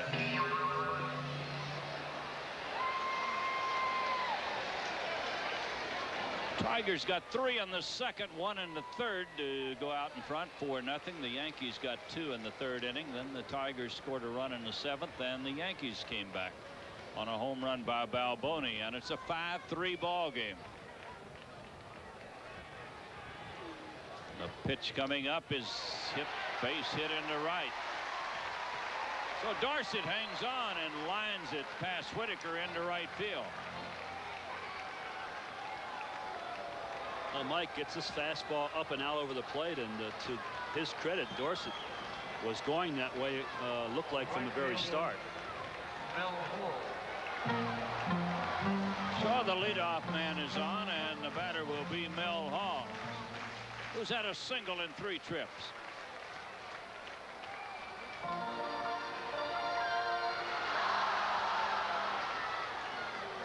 Mel Hall, as Al pointed out to you, had 2 home runs on Friday night against Jack Morris.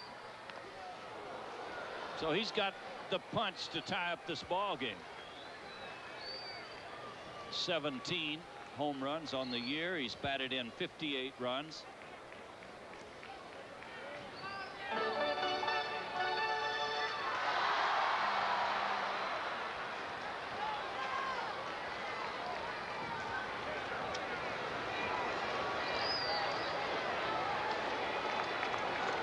Mike Heath flashing the signs out to Mike Henneman.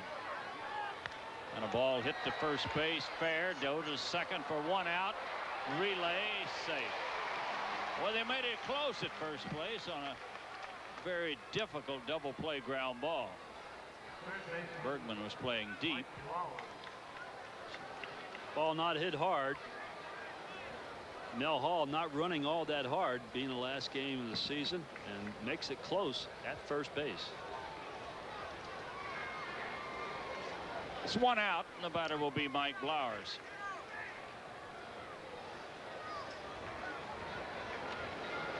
Mike's had a single and a walk today and a strikeout, so he's 1 for 2.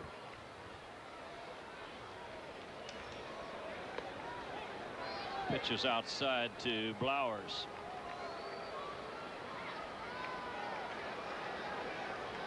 Youngster has made a couple of errors on very routine plays at third base today.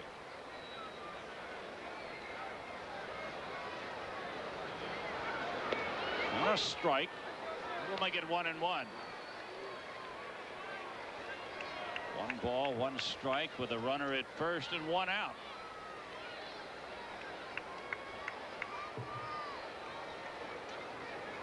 Mike Henneman pitching in relief of Tanana. And a base hit into left.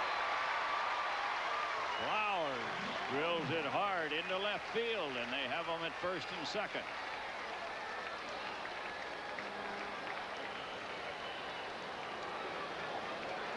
Paul Gibson is throwing in the Tiger bullpen. Look like we're going to get a pinch hitter. Hal Morris is on deck. And if I'm not mistaken, I think he might be from the University of Michigan. Batting for Waltham, number 21, Hal Morris. He's been up and down a couple of times this year between New York and Columbus. So they bring him on here in the 8th inning with 2 on, 1 out, and the Yankees down by 2. I am right. He did attend the University of Michigan.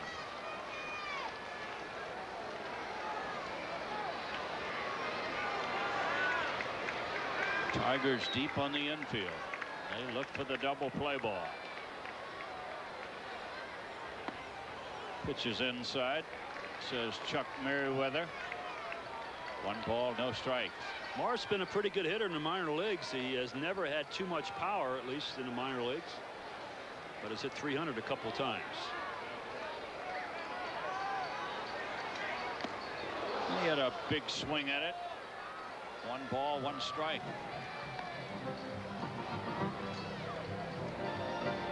He's batting .294 as a pinch batter for the Yankees.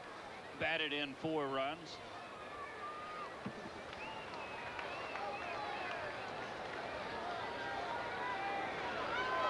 Well, they're in the 2nd inning in Atlanta of the first game of a doubleheader. Liable to be a long day in Atlanta. Here's a strike at the outside corner, and the count goes 1-2. This is Tolleson in the on-deck circle. He got into the game in place of Steve Sachs. 1 ball, 2 strikes to Hal Morris. The pitch coming up from Henneman. We'll make it 2-2. Boy, he made a good pitch on it. And the youngster held up in time.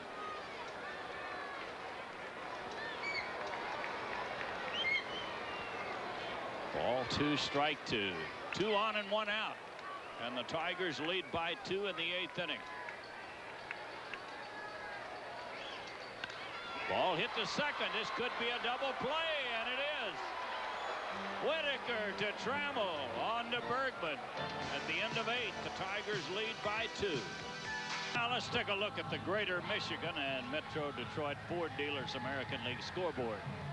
7-3. Baltimore got 5 in the 8th inning. They lead Toronto 7-3.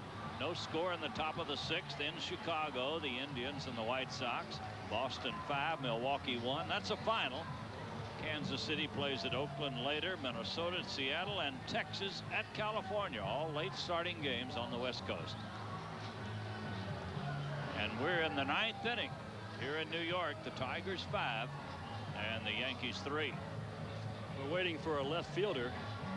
I would imagine Morris. No, he's not going to stay in the game. Looks like Polonia. Yes, Polonia is going to go out left field. He forgot his sunglasses and had to come all the way back in.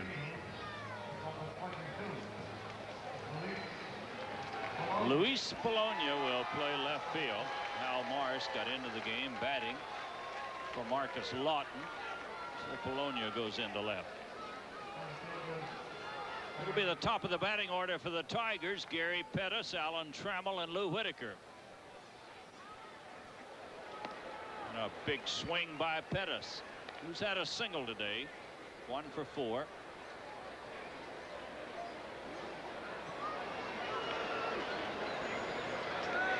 Yankee pitcher is Lance McCullers, the 3rd pitcher today. Kevin Mamahat started. Clay Parker came on in the 3rd. McCullers in the 7th. Tigers have used 2.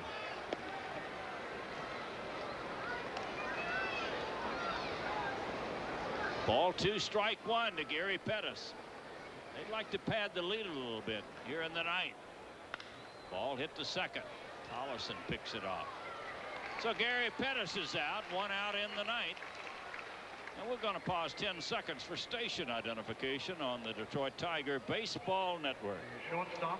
Well, bloopers don't get any better or funnier than this. The ultimate best of Bernie's bloopers. That'll be Tuesday at 7:30 only on Channel 4. This is Alan Trammell. And the pitch is low. This year, certainly Allen will be glad to forget in a hurry. All kind of problems starting in spring training. Never fully recover from a bad back down in spring training.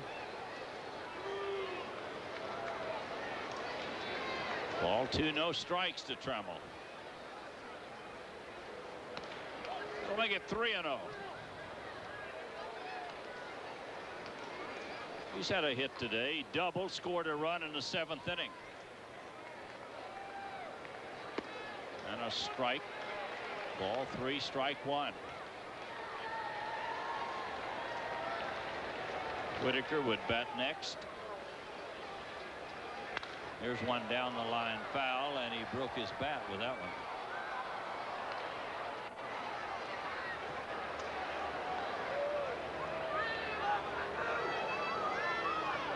So a new WAR club for Alan Trammell.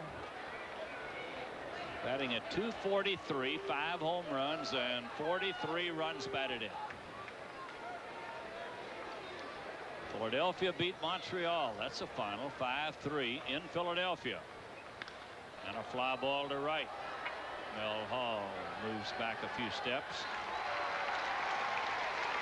Well, Trammell is out. 2 outs in the ninth. Second baseman, The batter will be Whitaker. Whitaker. Mets lead Pittsburgh 7-0 in the 7th. Cubs lead the Cardinals 2-0 in the 5th.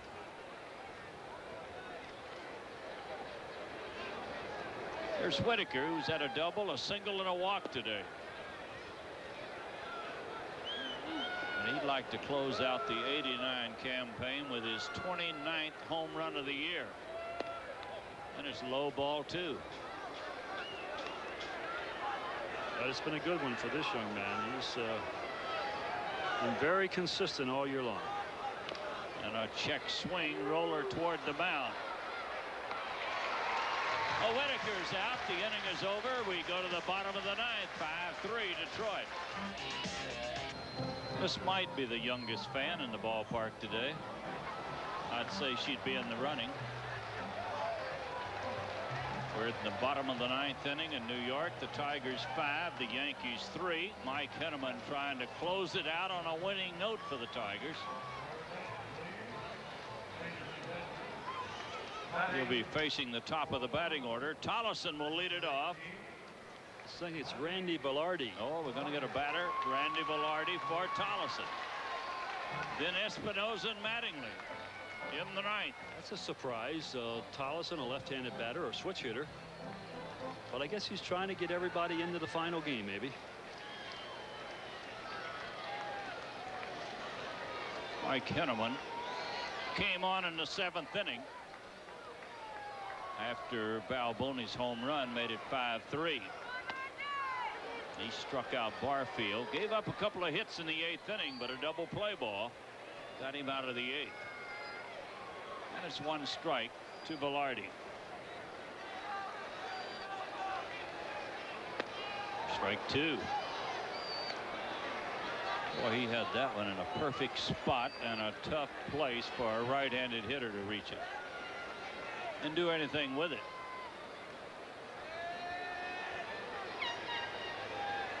A strike 2 pitch.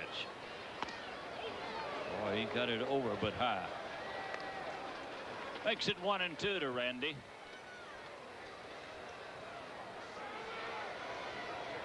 Tigers 5 runs on 7 hits. The Yankees 3 runs on 10 hits. This one's fouled away. I guess the big story of the game has been errors. The Yankees have committed 6 on this Sunday afternoon. The Tigers 1.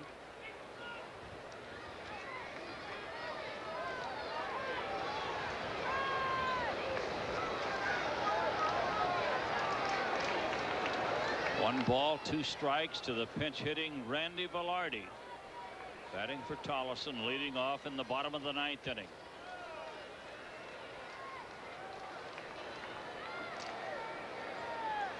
Mike Henneman gets his sign from Mike Heath, and the pitch coming up. Ball hit to first base. An easy play for Bergman. So there's 1 out. The batter will be Espinosa. Shortstop, Alvaro Espinosa. And he should get a good hand from this crowd who really appreciates players who give a good effort day in and day out, and certainly Espinosa has done that. Probably the 4th or 5th shortstop in the organization when the year started, and he has won the job and looks like he's going to be there for a while.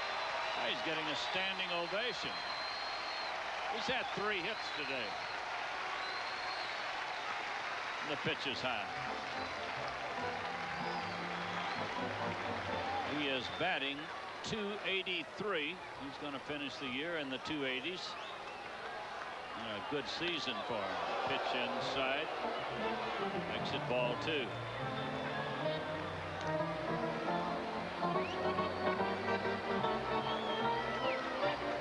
The organist, always good here at Yankee Stadium, playing Thanks for the Memories. And there's been a few memories in this old ballpark. starting with the days of Babe Ruth. To DiMaggio, to Mantle, and right on into the Mattingly era. The 2-1 pitch coming up to Espinosa, and he bounces it to shortstop. Oh, took a bad hop, and he still gets it. Ball almost scooted away from Trammell. And here's the standing ovation for Mattingly. Oh, they're really on their feet for this man. And they were disappointed when Frank Tanana got him out on that blooper pitch because they thought that was going to be the last time that they got the chance to see him. But here he is in the last inning.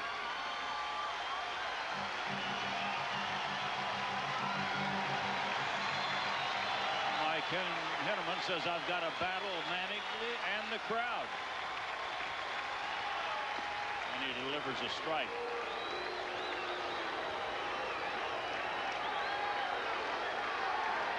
Shot of Tommy Brookins right behind Espinosa. And he pops it up. It might get out of play. Heat near the dugout. He'll catch it, and the ball game is over. Henneman gets them 1, 2, 3 in the ninth. The final score of the game.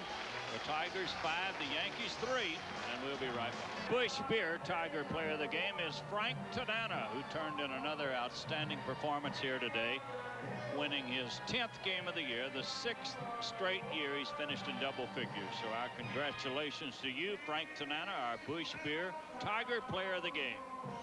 Well, for Al Kaline and Bernie Smilovitz, this is George Kell, hoping you'll be with us in March for our coverage of Tiger Exhibition Baseball. Once again, the final score today from Yankee Stadium, the Tigers 5 and the Yankees 3.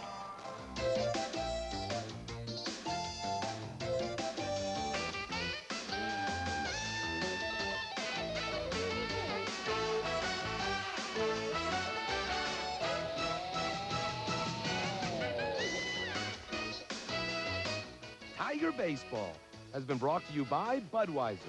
Beechwood Age for that clean, crisp taste. This Bud's for you. And presented by your Greater Michigan and Metro Detroit Ford dealers.